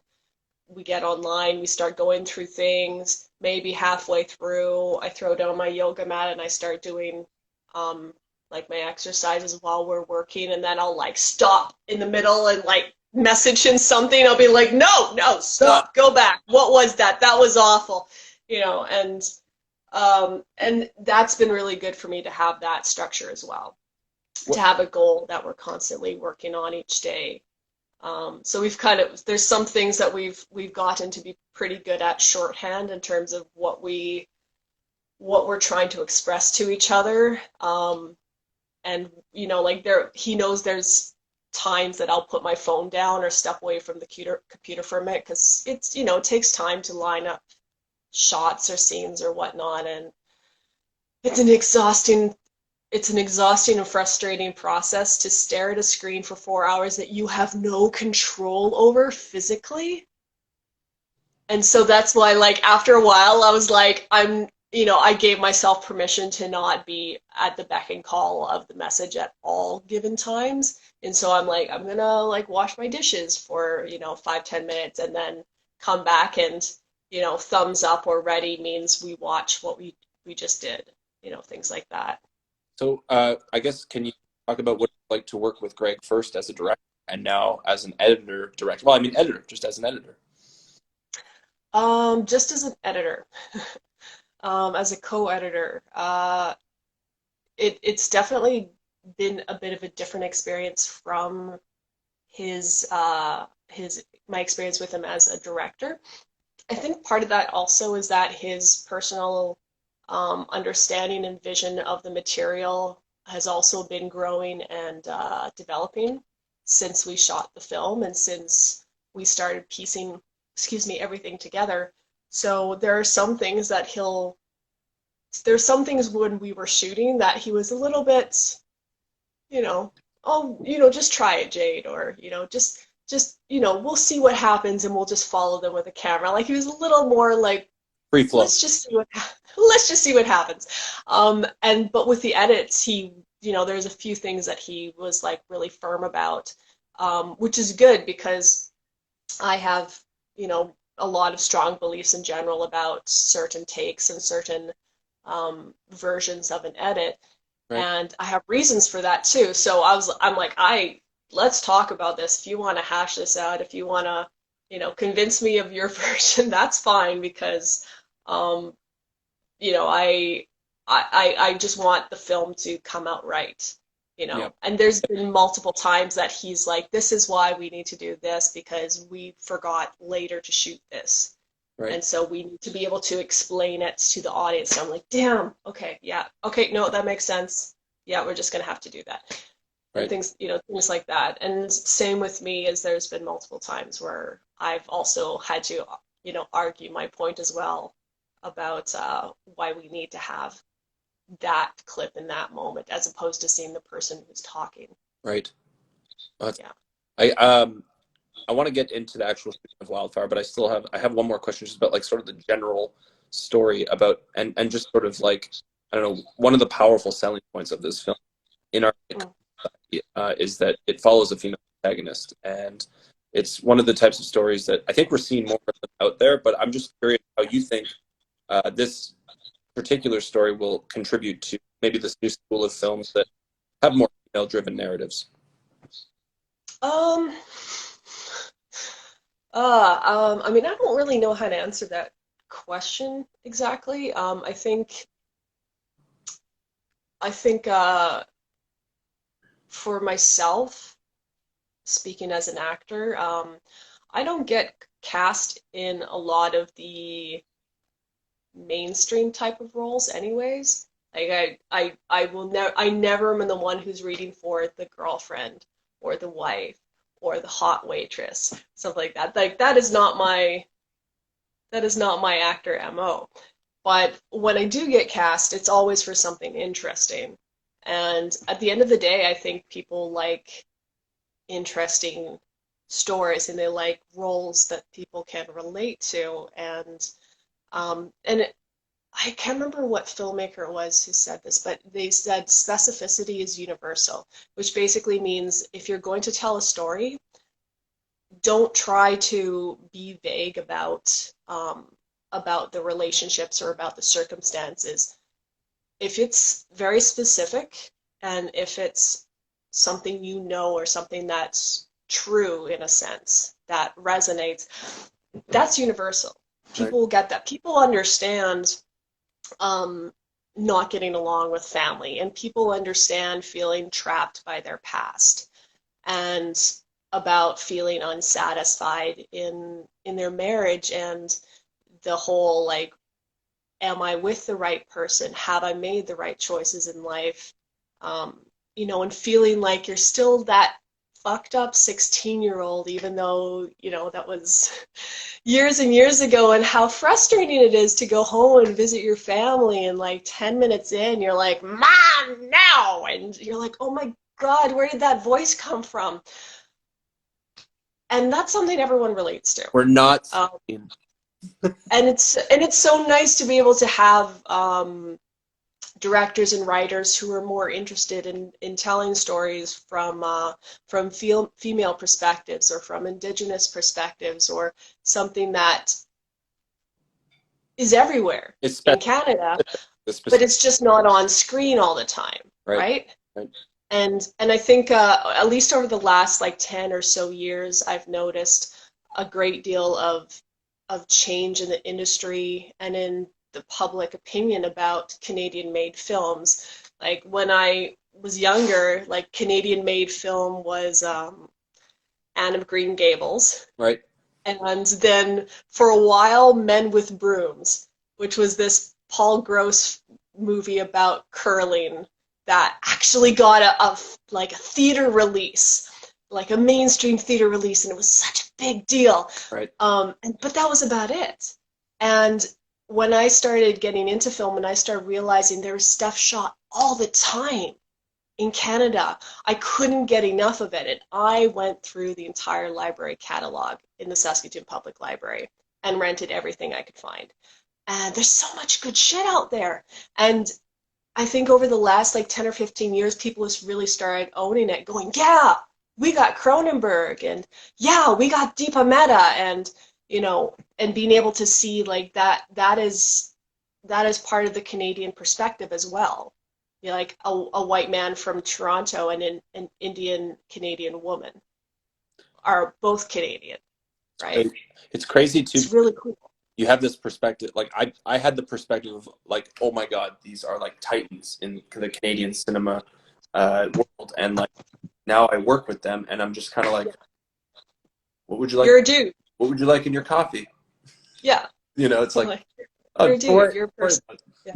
It's just crazy. Yeah, and you know, like David. I mean, I don't know much about Deepa Mehta as a person, but from what I've heard about people who have known and worked with Cronenberg, they're like, he's basically like a horror fan geek and a motorcycle geek, and they're, you know, and he loves art film, and he loves like weird B movies, and you know, he'd be the guy who would probably show up at Horrorama, you know, with his little autograph book, right? Like, and these are people that are telling stories, right? And so it's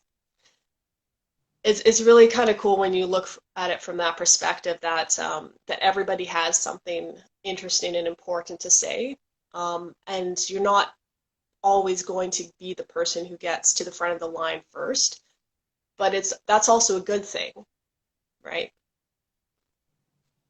I don't hear any background questions. Jason wants to hear background questions. Where were you born? Background questions? Where was I born? I was actually born in Toronto. Oh. And then I moved to Saskatoon when I was not quite 3. Okay. What was it like? Not quite 3, but Saskatoon, Saskatchewan. Yeah, my parents are from Saskatchewan originally. They were out here because my dad was doing his doctorate, I believe, his master's, his doctorate, in oral radiology and dentistry. So my mom was pregnant when they moved here. I was born here, and then when my dad finished and convocated, it was either take a job in Texas or take a job in Saskatoon. Oh, so you picked Saskatoon. It could have been so different. Oh my gosh. I could have been sitting here maggoting at you. No, God, I hope not. But yeah, so I grew up in Saskatoon. Very cool. What was it like growing up in the province of Saskatchewan? And do you have any like close friends still there that you check in with, or do you go back at all? Or, like, you still have family out there, right? That was like 3 questions right there. Let me break it down. So what was it like growing up in Saskatchewan and Saskatoon? Saskatoon it's a lot like a big small town. Okay. There was only about 250,000, I think, in Saskatoon when I lived there. Right. It's much different now. It's really grown. But so everybody kind of knows everybody. And if you know that guy, he definitely knows somebody that you know. Right. So Agrees. Yeah, you know what like you're from a small town, so you know what I'm talking about in terms of Not a big town, a small town. Yeah, no, a very, very real small town. The degree of anonymity that you are afforded is very low. Right. And so I'm going to just segue a little bit into the Segue away.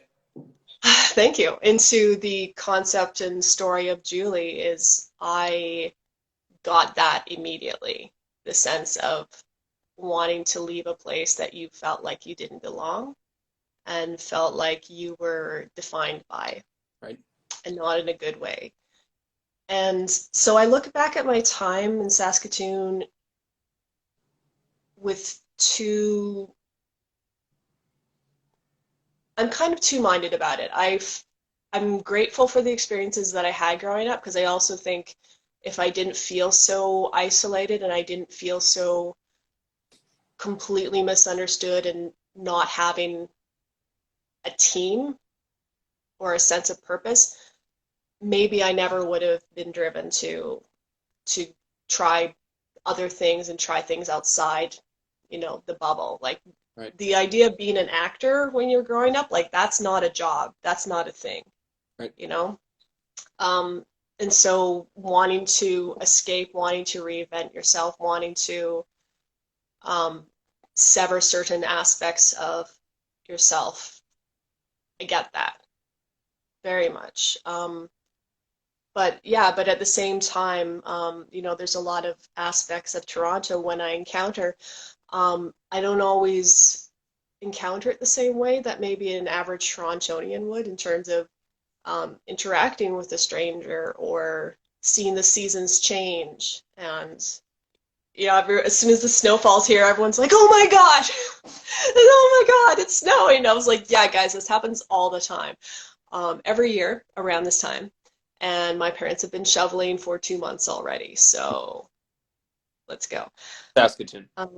Yeah, so I was very much involved more in music than anything else when I was younger. And Would you play it?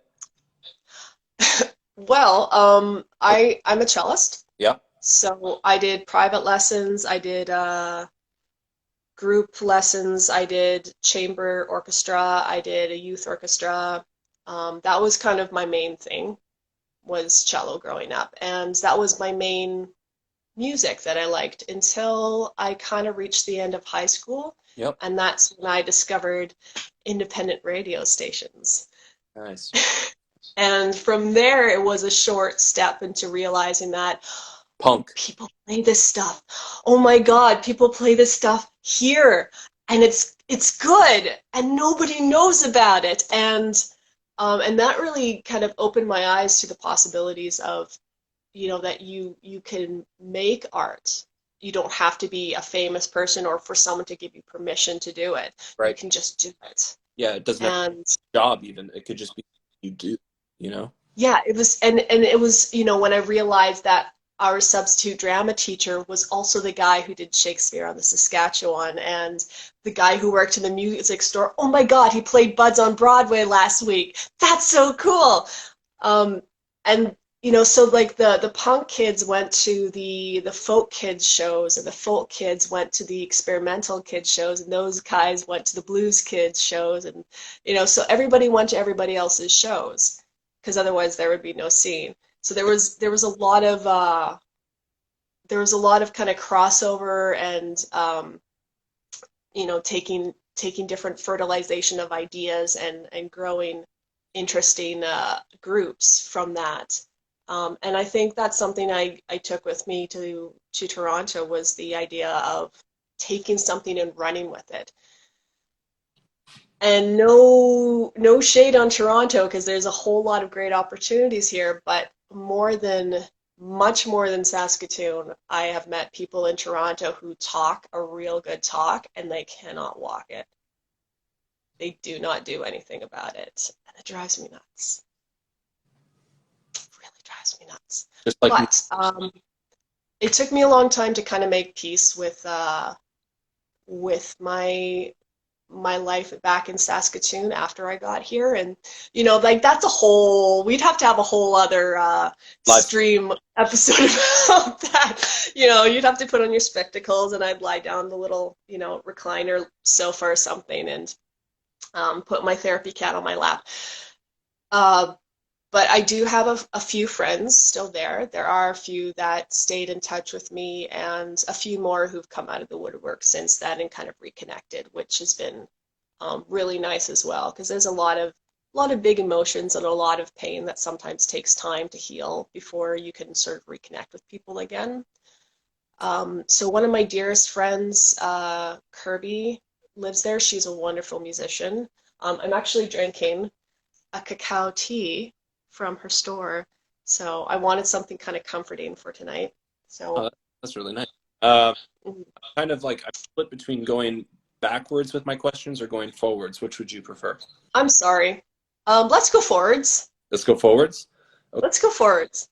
Okay. Why not? What was the pressure of being a lead in a film like? Oh my God. Okay. I think you know this story, but I'm going to share it for everybody else's sake. Okay.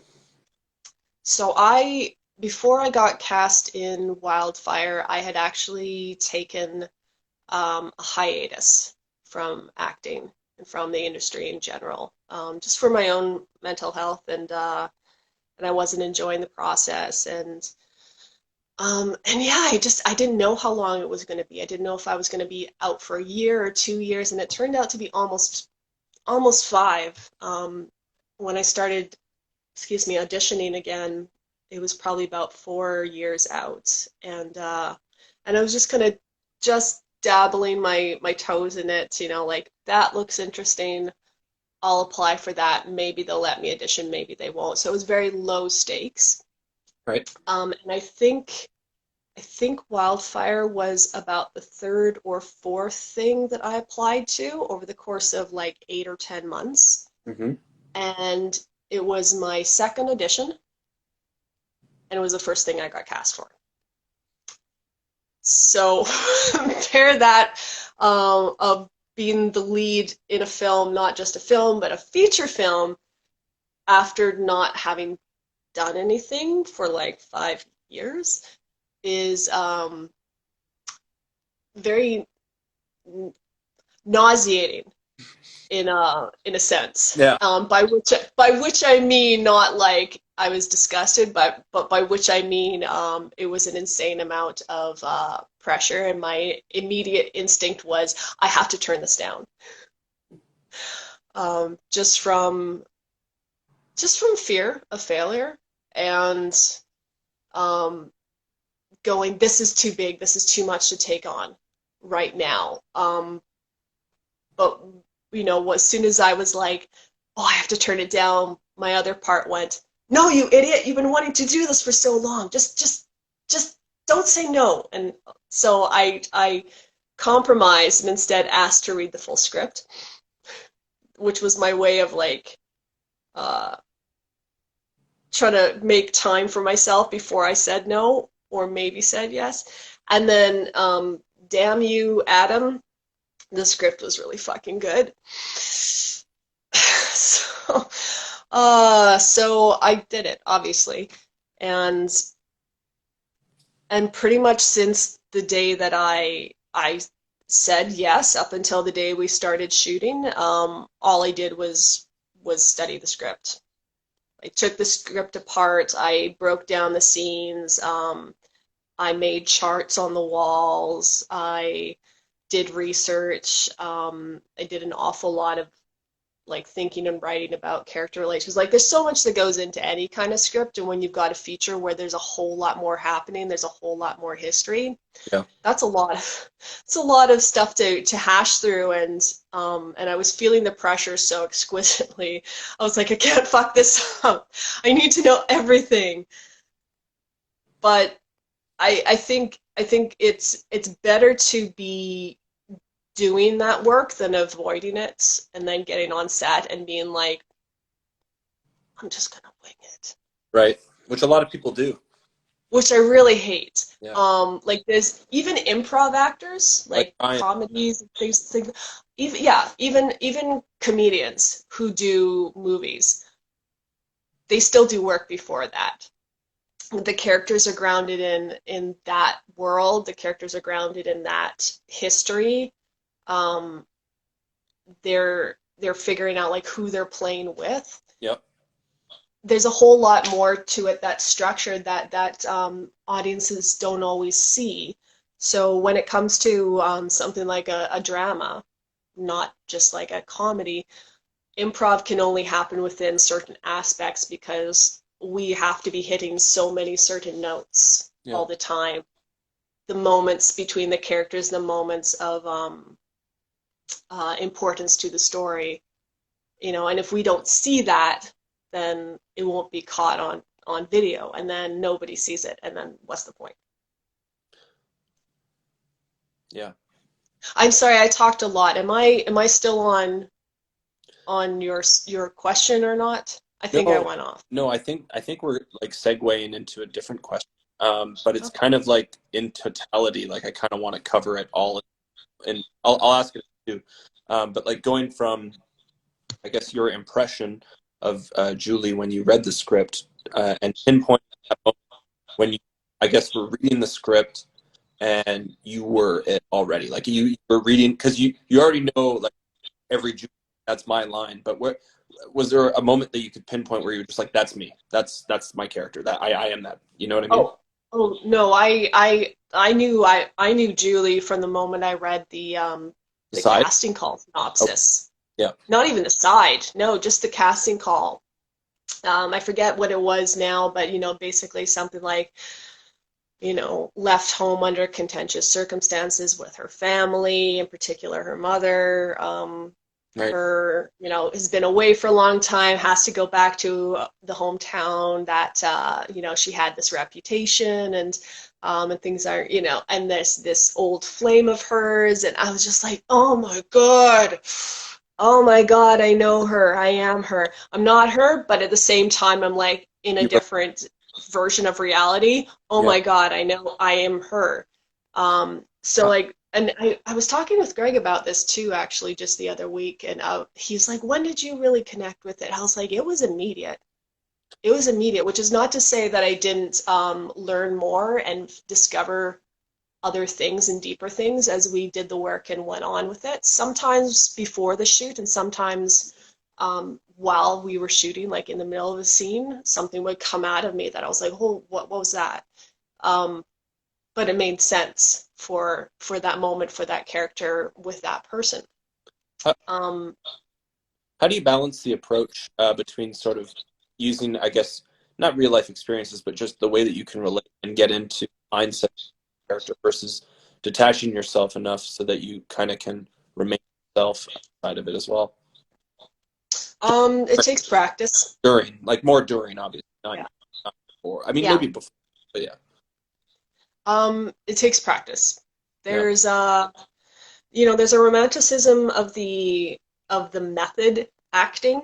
And I could pull out my my theater students you know, notes in my back pocket. The concept of the method was actually very weirdly skewed when it was brought to America because of translation. And so the concept of the method as you have to live it, and you have to, like, if you haven't done it, then you can't know what it is. If you didn't kill a man, you can't play a man who's killed somebody. You know, if you're playing a homeless person, you have to actually go live on the street. It's like, that's not what it was. And there's a lot of people who've kind of gotten attached to the concept of it with this weird sort of asceticism of, I suffer more, therefore I am a better artist than you. And at a certain point, it's like, where is it for the art? And where are you just like showing us you're super good at what you're doing? Or just showing, you know? Or just technique, just showing your technique all the time. I mean, end result is the key too, right? I'm like, there's certainly something to be said about end result, but you know, if you're a dick on set all the time, will anyone work with you later? No. So, going back to your original question, a lot of the scenes were really easy for me to find just because they're so... Everything's on the page? Everything's on the page, and it's so close to the bone for me. Yeah. A lot of it that I didn't have to search for it very much, and it was more a matter of my bigger challenge was the scene, finding this, where it fit within the scene and where that scene fit within the grand structure of the plot and who I was working with. Yeah. Always. So so I'm like, I could know my lines and I could know like what I'm feeling right now and what my purpose is and what I'm trying to say in this moment. But, you know, if that other person's not even fucking listening to me, or, you know, because they come in with their idea of what they're going to do for the scene. Well, we're now acting two completely different scenes. So for me, the challenge, especially with the just how like raw and visceral all the emotions always felt, was to be able to get on set and go, okay, I have to kind of shake off those feelings of self-consciousness and the fact that everyone's looking at me right now and I'm about to say something that's very close to how I actually feel. Right. Or I'm going to be, you know, crying in this scene because, you know, there are some parts where it's like Julie cries. And I was like, well, no bones about it. Julie's going to have to cry. But you're actually fucking crying. And that's a very vulnerable place to be in front of people. And, you know, and if you start worrying about, like, how do I look? And, like, am I going to be judged for this later? It really can clam you up very, very tightly and make your performance just, like, awful and stilted. And so for me, coming from a place in my life where I had a great deal of fear of being around people, a great deal of fear about speaking aloud and being looked at, even just looked at, to, you know, taking time off, coming back and going, okay, now we're going to be looking at you having a horrible time for like 90% of this movie. And so that was pretty much, I would say, my biggest challenge the whole time, was going, I can take this off at the end of the night. I don't have to feel the weight and the pain of the Julie story all the time. That I have supportive people around me, and it's okay if I broke down today, because that didn't really happen. It happened then. Yeah. Now that was truthful, but it didn't happen, and I don't have to carry that for the rest of the night. But you know, it's hard. Like there's a lot of, like I said, there's a lot of things that you know, go very deep under the skin for me. So there was, you know, there were some scenes and some days where I had to kind of like de-stickify myself from the tar pit at the end of the day, you know, to kind of just, oh, what was that, you know? Right. But I think that also forces you to take a deeper look within yourself and go, okay, there's stuff here that's stuck that has to do with this, and I gotta deal with that, because I'm gonna otherwise make blockages in my personal life or blockages in my art life if I don't. Let's shift gears a little bit and talk about your co-star, Mr. Chris Vlahos, and the chemistry. Yes. The dynamic built with him on screen. What was it like, I guess, going on that journey with him and take it from, I guess, day one to final day? That whole experience was like. Well, I know Chris said he felt really self-conscious when we did the table read, because he was so tired and he had driven from far right before that and wasn't really like on, he said, and so he felt bad because he's like, everyone's just reading so good and I just don't feel like I read well. And I was like, it's a table read, like nobody cares, but it's nice to know that you care. Yeah. You know, and then when we did our first scene together, which was the diner scene, of course, again, like, I didn't really know him. We were supposed to have kind of this, you know, sense of disconnect between us, which there easily was, because I did not know this person. Right. And I was like, okay, I got to make a sense that, like, I at least have an idea of who he's supposed to be to me. So, like, pretty much as soon as we had our costumes and makeup on, you guys were still kind of setting up the shot. I pulled a couple chairs out in the diner where we were facing each other, and I was just like, come sit with me. And he's like, oh, we're gonna go deep into each other's minds. I was like, no, we're just gonna run lines. But my trick was that I was trying to force him to sit in the same space as me, and so we had a chance to just kind of look at each other for a while. I don't know if you've ever, I mean, I know you didn't go to, theater class or whatever, but there's a technique they'll do sometimes in classes where you'll be forced to sit with a partner, and you're still allowed to blink, but you have to look them in the eyes for like 5 minutes. Yeah. And that's a long time to look someone in the eyes. But my whole plan was just to force him to like tune out the noise a little and force myself to kind of recalibrate to his energy. Right. Because you read the script and, well, here's William, but who's he? Because that's not who's showing up on the screen. This is. So trying to figure out that person and who his William was to me. So I think my Julie changed a little bit over the shoot as well as his William changed a little bit too, to kind of like find our dynamic. And so again, when we shot most of the action scenes earlier on, it was a very good opportunity to be able to kind of like run around and use the energy, in between the scenes. We could kind of laugh with each other, and we could, point things out and like give suggestions and stuff. It was a very low stakes way of being able to establish some chemistry and some history with each other, which you don't always have the opportunity to do. And I think, yeah. And I think I don't know if I've ever mentioned this before on any of my own posts about it, but like Chris and I are very different people as well.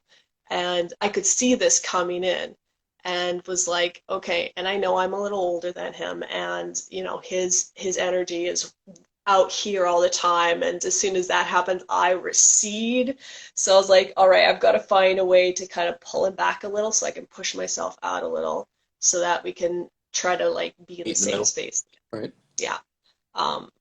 So, and I think, eventually we got there. But I think the thing to remember is that we both wanted to find that place. And if you're working with someone who just doesn't want to, you can be a really great actor. It won't matter, because it will show. It will show when you're acting in completely different movies from one another.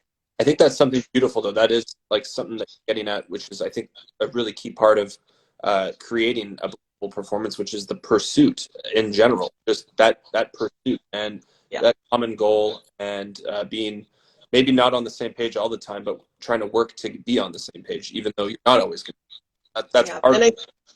And that's a big part of William and Julie's relationship as well, is trying to find their way onto the same page together. Right.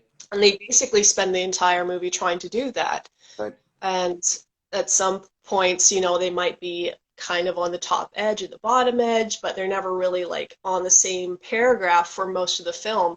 So I think while Chris was kind of figuring out his lines and what he needed to do, and I was figuring out mine and what I needed to do, I was also, conscious of the fact that before each scene, because like with some of the performers like Mark and Sam, we found a quick chemistry and a quick rapport with each other that it resonated right away. Right. But I knew that wasn't coming as fast with Chris, so we took time before a lot of those scenes to, especially if we were both in the same scene. Like he talked about me using him to help me kind of get into a place for my scenes, and I'm sorry if I traumatized you, Chris. But for each other too, when we are in the same scene, if you can use your scene partner to help you find where you need to be in that scene, right, then you're already both there together, right? Right. Did that make sense? I think this is a great sort of live stream for any actors watching out there to get a little bit of the insight process, because I don't think you really can hear this kind of stuff very often, because I don't think even a lot of like BTS and like interviews, like they're not long form use, but it's like, I mean, podcasts are, but they don't talk about just one specific character. They jump from film to film to film to film. So it's really nice to get the opportunity to really dig deep here. And that's really awesome. I appreciate you coming on and Oh, well, you're welcome. I feel like I'm just talking about myself all the time, so I'm like, now I'm feeling a little self-conscious about that, but what was your impression of me?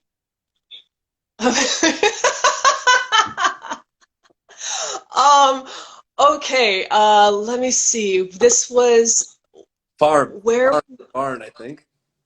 The barn scene, yeah. So I had to come up to where your old apartment was to catch a ride with you and Ryan. So it was for the very, very first shoot, the very, very first day that we were doing. And I was running so late. I helped a friend with an audition that afternoon, and I had timed it out so that I could catch the bus to get to the subway line to get up. And I was like, I'm going to have just enough time. And I went out to catch the bus. I'm like, Kate, it's coming in 5 minutes. It's coming in 29 minutes. So I was late getting to where you were, and then I couldn't find the entrance. And so I couldn't find you. And I had to call you, or you called me or something, and I was like so pissed off at myself, and I felt badly because I realized it was coming off as me being pissed off at you, and I was like, oh my god, no, I'm not. I'm mad at myself because I'm being the least professional person in the world right now, and this is not how I want to start my first day. But I remember going up on the ride there, and every single thing that we were talking about, you disagreed with me on. And I was like, I don't know if that's just his thing, playing devil's advocate, or if he's like really just being a dick to me. But, but in the back of my head, I was like, I don't have time for this shit. I have lines to say, and I have to say them in front of a lot of people, and this is a lot of pressure, and if I'm also worrying about what he thinks of me right now, I am not going to get through the rest of the day. So I just like boxed you up and put you away behind me, and was like, I will figure out how to like personally like work with this person for the next like couple months after tonight, because I was like, this was the biggest shoot, right?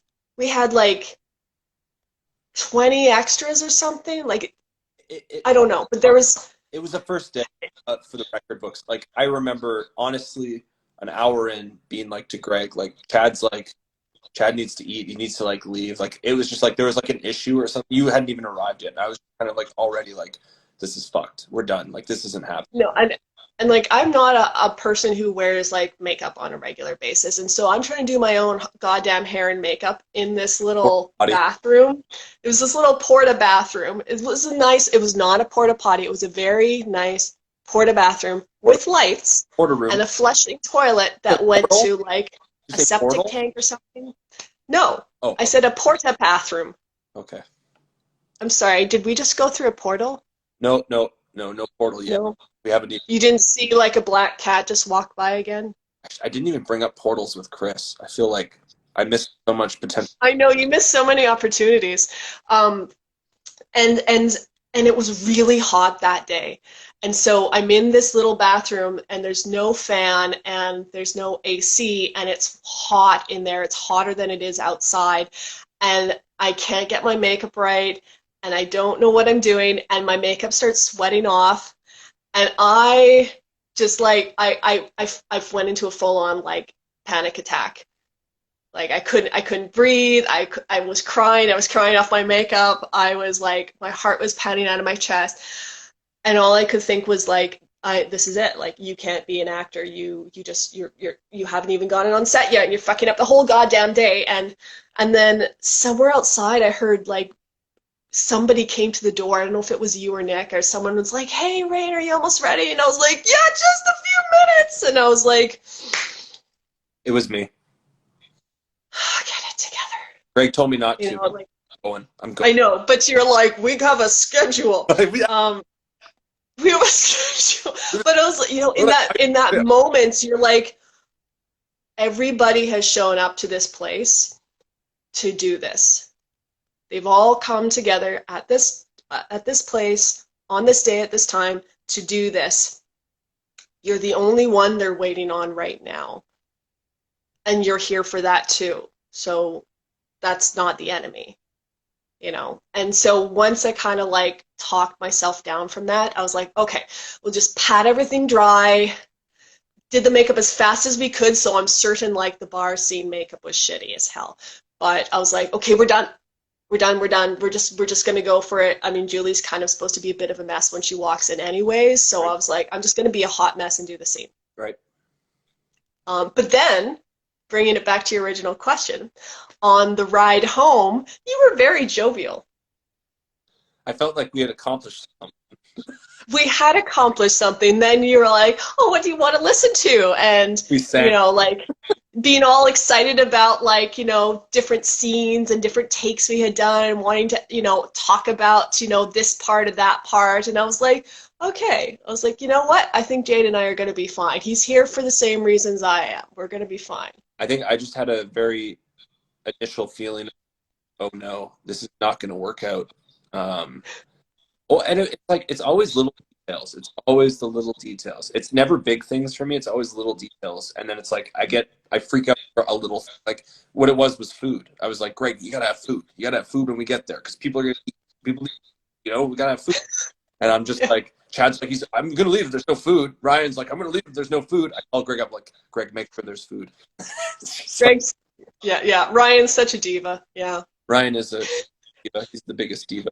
Did you see that York University thing I shared? I did. I did. That's so crazy scene. I was like, what the hell? You know what? It's so funny too because I've said this to someone before. I'm like, being an actor is kind of being like this really like low grade stalker, where I don't have to like go looking, but people I know keep popping up, like in ads and stuff, or little like trailers for things, and like I saw X-Men Dark Phoenix with my mom in the theater when it came out last year.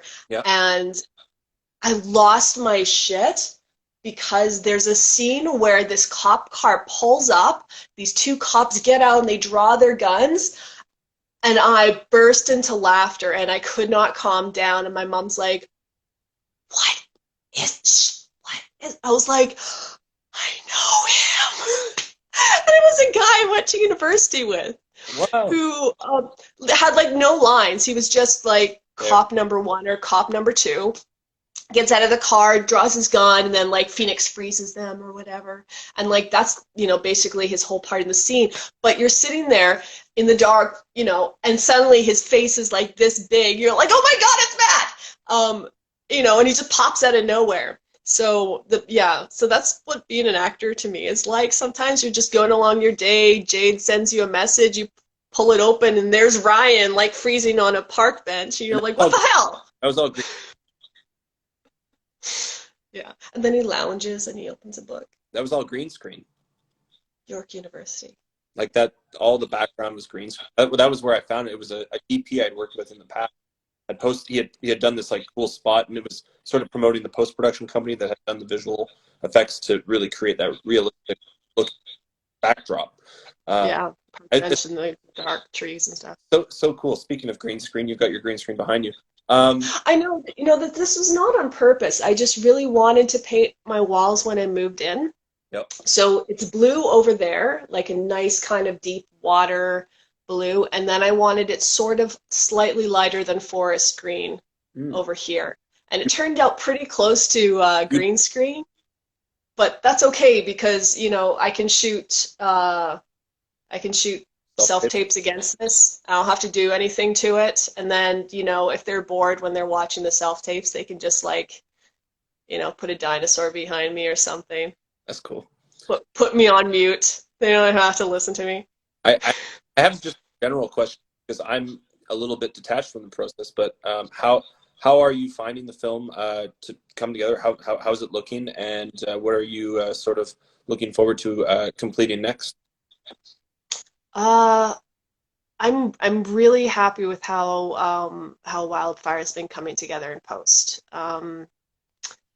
I mean, you know, it's a long process.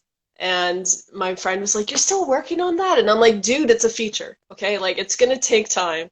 Yep. And even after picture lock, we still have all the VFX and sound effects and Or soundtrack and credits, all of it. Yeah, don't even, color. you know.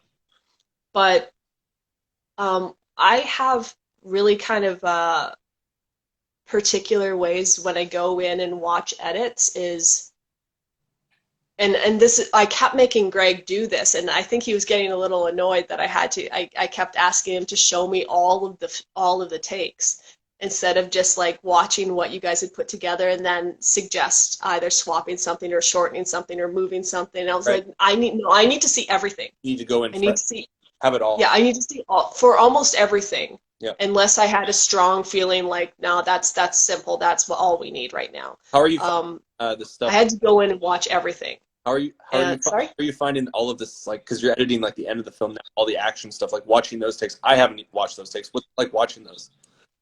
I mean, they're very like some of them are very chaotic, and I mean that was my problem of the end scene from the initial cut was I was like, look, I was there shooting that. I don't even know what's happening. I don't even know where these people are, what he's doing, or where she's going. And you know, I was like, if I don't even know, like, that's not going to make sense to an audience member who's just coming into this and doesn't, you know, understand what they're trying to do. So, you know, being able to kind of find the scenes that make sense in terms of like the motion and the perspective, and also just kind of like sometimes it's speed and angle, like for something with the chaotic nature of the fires approaching, the families rushing to kind of like deal with this fire encroaching upon them. There's a lot of you know, running, there's a lot of movement, there's a lot of up and down, and Greg says to me as we're editing this the other day, he goes, I really regret letting Jade just wing this one. He's like, I should have like choreographed all of you and like choreographed where he was and is like, this is this and that is that, and then we're gonna shoot this, then we're gonna go here, and then we're gonna, you know, so I can patch in what's happening. And I completely agree that that would have been ideal.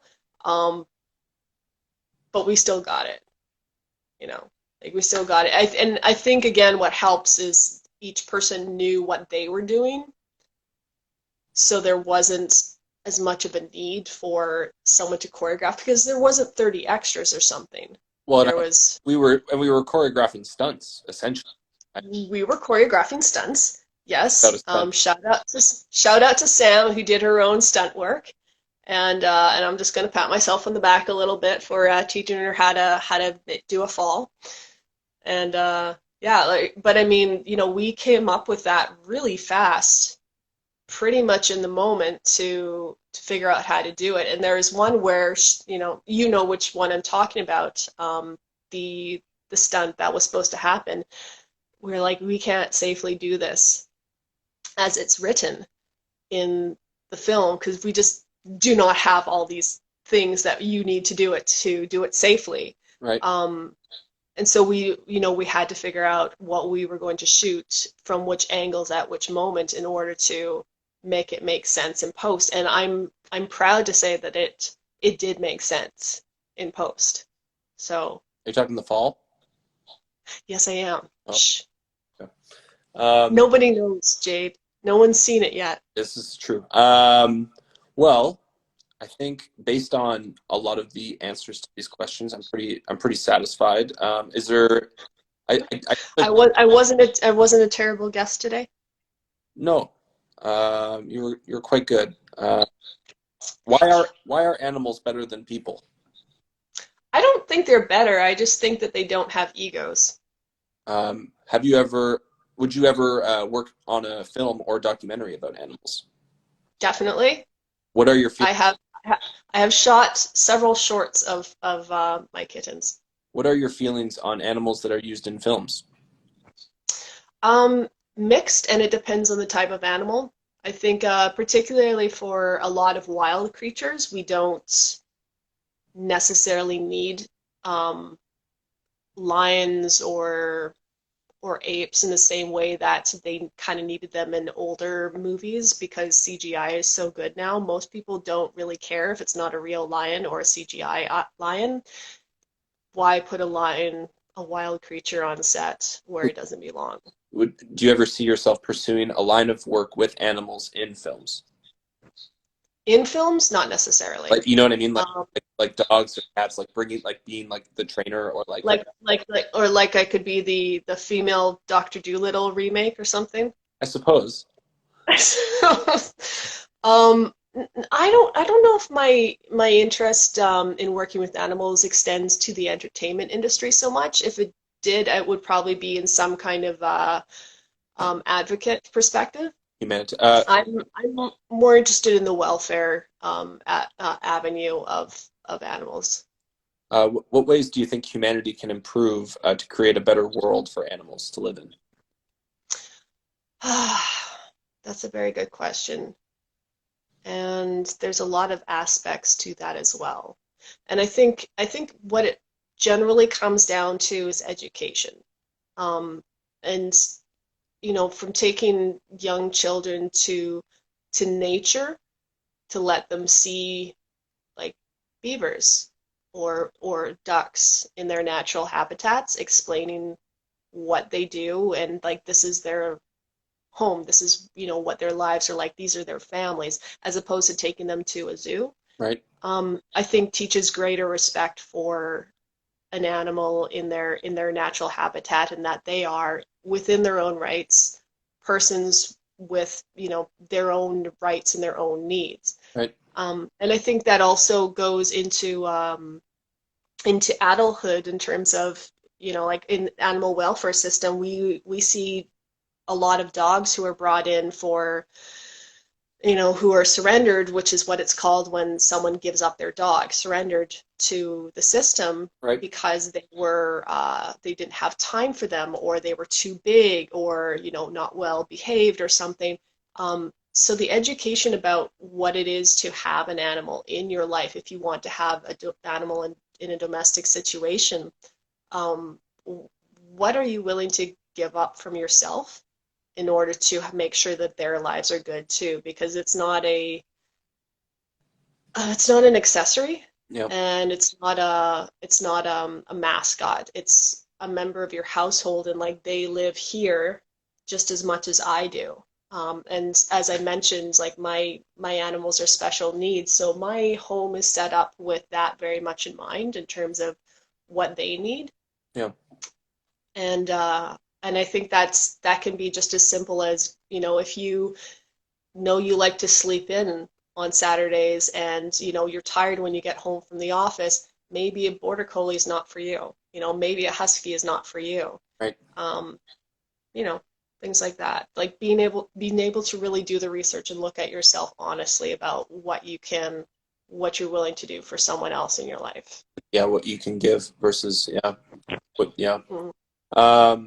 Well, Yeah. And I mean, like, no judgment. Like if you're like, no, I don't want to have I won't have the freedom to just, pack up and go travel, which I don't, even without COVID.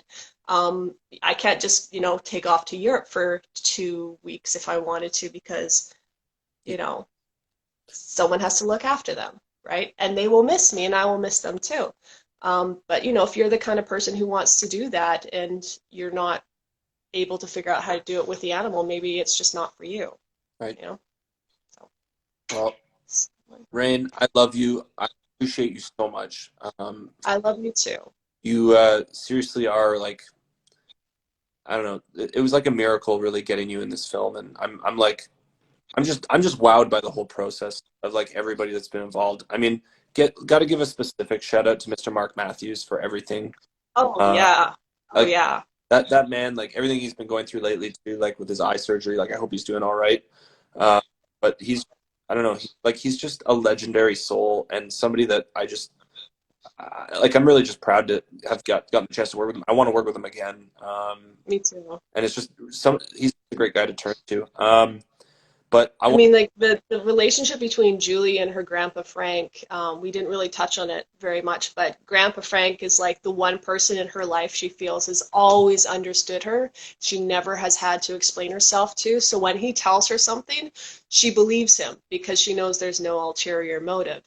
And, you know, sitting down across from Mark when we did the first table read, there was one person between us, and then I think it was Mark. And when we went to do our scene, you know, I tried to turn and actually look at each person I was reading with during the table read to try to start as soon as I could, getting a sense of each person. And as soon as I turned and, you know, Mark said his first line to me and I said my first line back to him, and he kind of like did this smile or something with his eyes or something, and I was like, I know you. I know who you are right away, you know, and that rapport was really instant for us. And so like I feel very protective of Mark in a way, and I know he does of me as well, and a lot of affection and love too. Is there any I want you the opportunity to give any more shout outs or thank yous or just any words you want to kind of say, and then I'll go over to Nick for a bit and then Greg. I mean, I don't know if it would be fair to single anybody out at this point. I just singled out Mark, but you know, Mark's Mark, so Mark deserves it. Mark deserves it. Fuck it. You got and as we said, was very instrumental in getting in the perfect shooting location for us too. We wouldn't have made the film without it. We wouldn't have made the film without it. It wouldn't have worked. I don't like. It wouldn't have happened. We would have. Like I would have made sure we would have, but like. Eventually, yeah. Scary for a little while. But it might have had to be postponed until the spring, and then COVID happened, so maybe it wouldn't have happened at all. I'm glad I pressed Greg. Yeah, you should press him a little more often. I got you pressing him too, so it's good. We got double the press. Yeah. Greg likes to be pressed by you. Double tap, he does. double tap, double tap, double tap, double tap. All right, Rain. All right. Have a wonderful night. Good night. Oh, I promised a kitty. Oh, yeah. The other one is sleeping over there, so here's this one. Kitty cameo. Oh, is that Pandora? That's Pandora. Hello, Pandora. I just interrupted her nap. I'm sorry. I'm sorry, Pandora. She's still half asleep. She's like, "What are you doing to me?" Oh, one more. All right. What does our audience no, I don't even know. I don't even have a question. I guess I was just gonna like try and like run for like a crazy question. Something like to the ring of like, what's something like that's gonna surprise our audiences about this film and like sort of be something that's gonna really really grab them and hold them tight. Surprise them? Or grab them. What about this film is gonna grab our audience? Sounds weird when I say it out loud. You've met this family. That's it. I'm just gonna say that. That'll be the tagline on the poster. All right. Bye for now, Rain. Love you. You too. Bye. Bye. That was Rain Packota, the one, the only star. Well, not the only star, but definitely the star of WILDFIRE feature film. I'm gonna bring Mr. Jansen back to the show. Whoa! That was a blockbuster event. We did it, boys. We did it. And girls. And girls. This is great. This has turned into a late stream. I know. I'm tired, man. I've been sitting here for 2 hours and 20 minutes.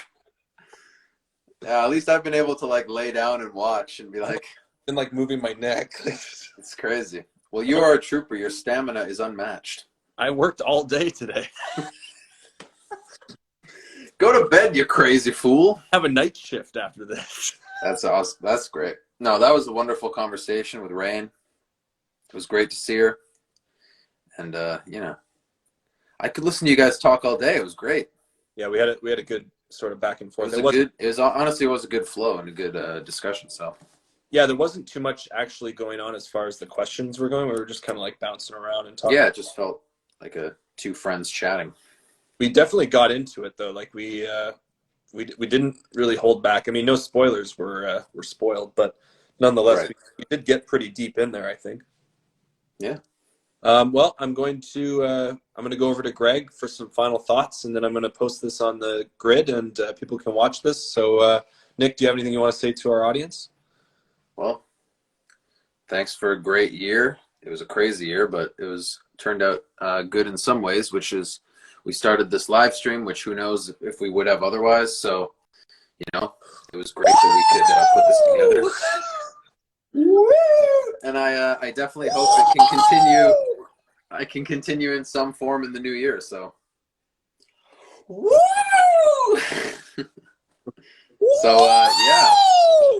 Thanks to everyone who's watched. It was a great turnout tonight, honestly, and the troopers who have stayed around the whole time. So, yeah, without further ado, I guess we're going to Greg Holmes. So, thanks, man, for everything you've done in this live stream, and I think we put together a good one. And it's not the end; it's just the beginning. So, one more time, I'll say bye. Bye, Nick. I'm gonna turn the light off. Wait. Sorry. I'll bring him back.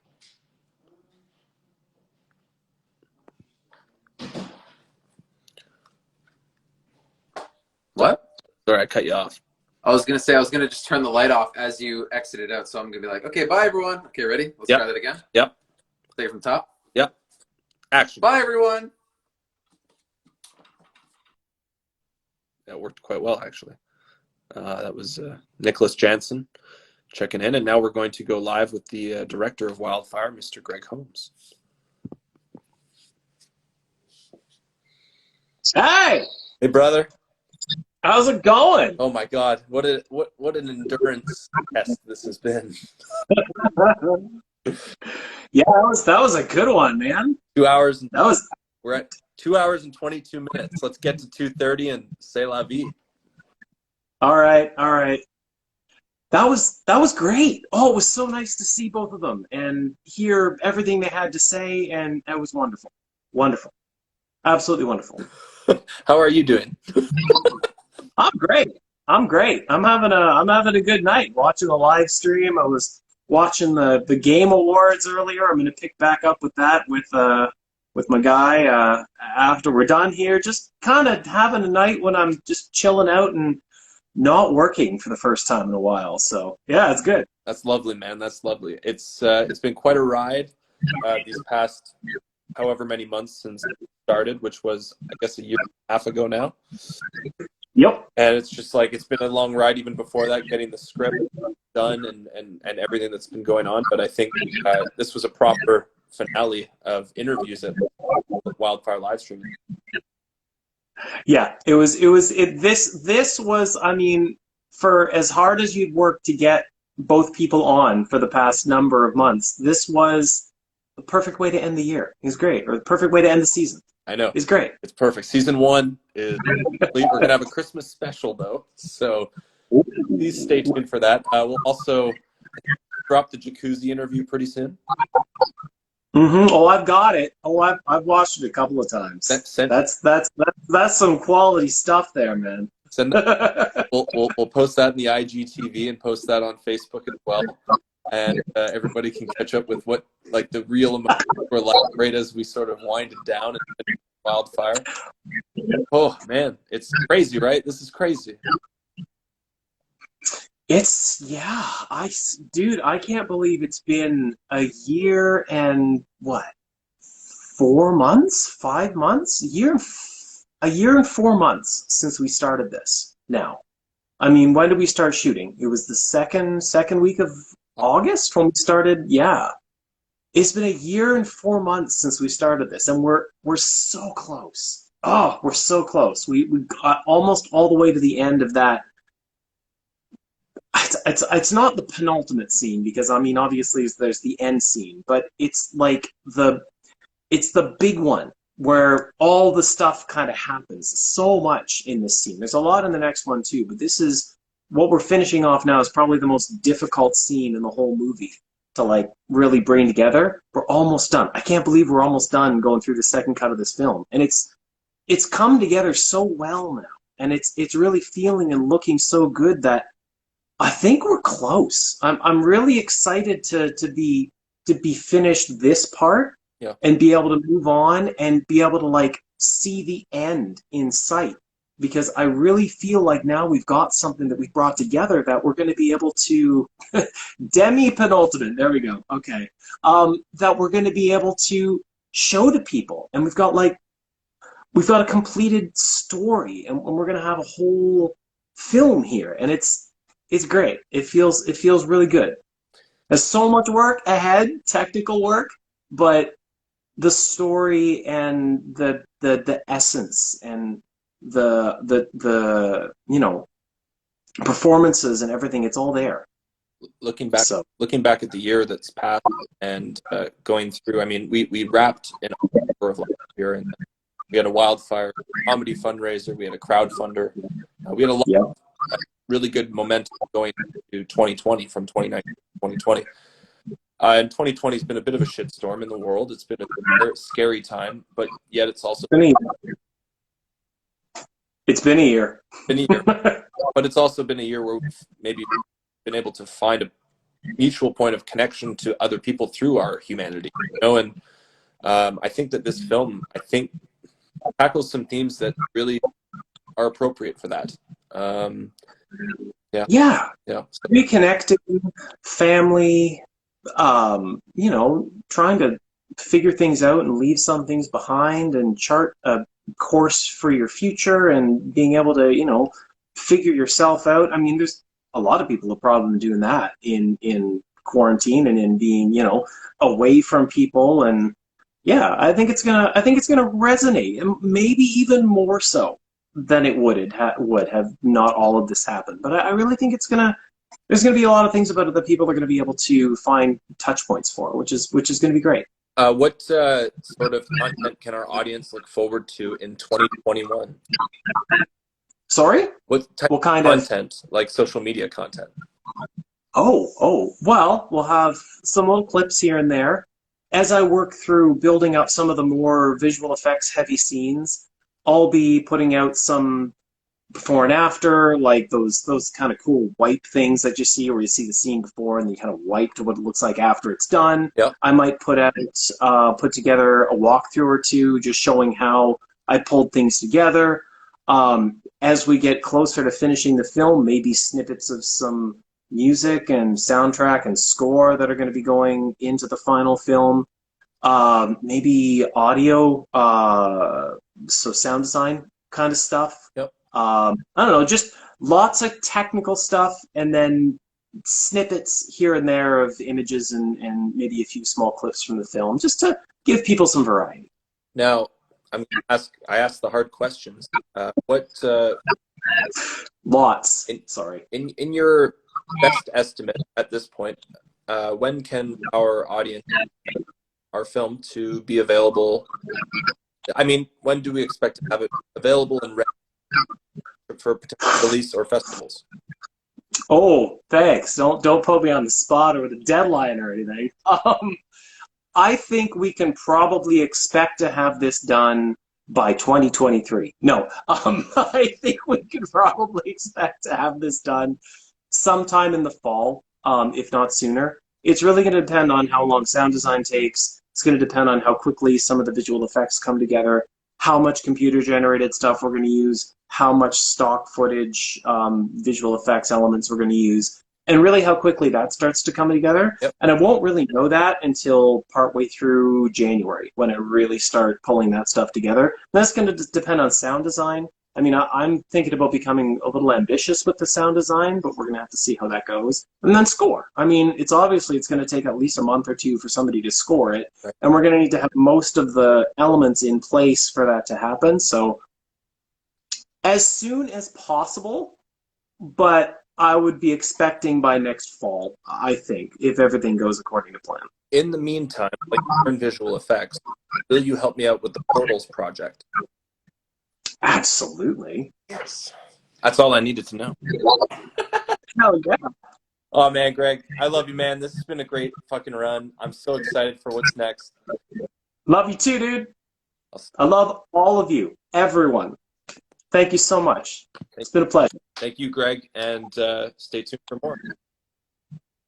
Peace out. Bye, guys.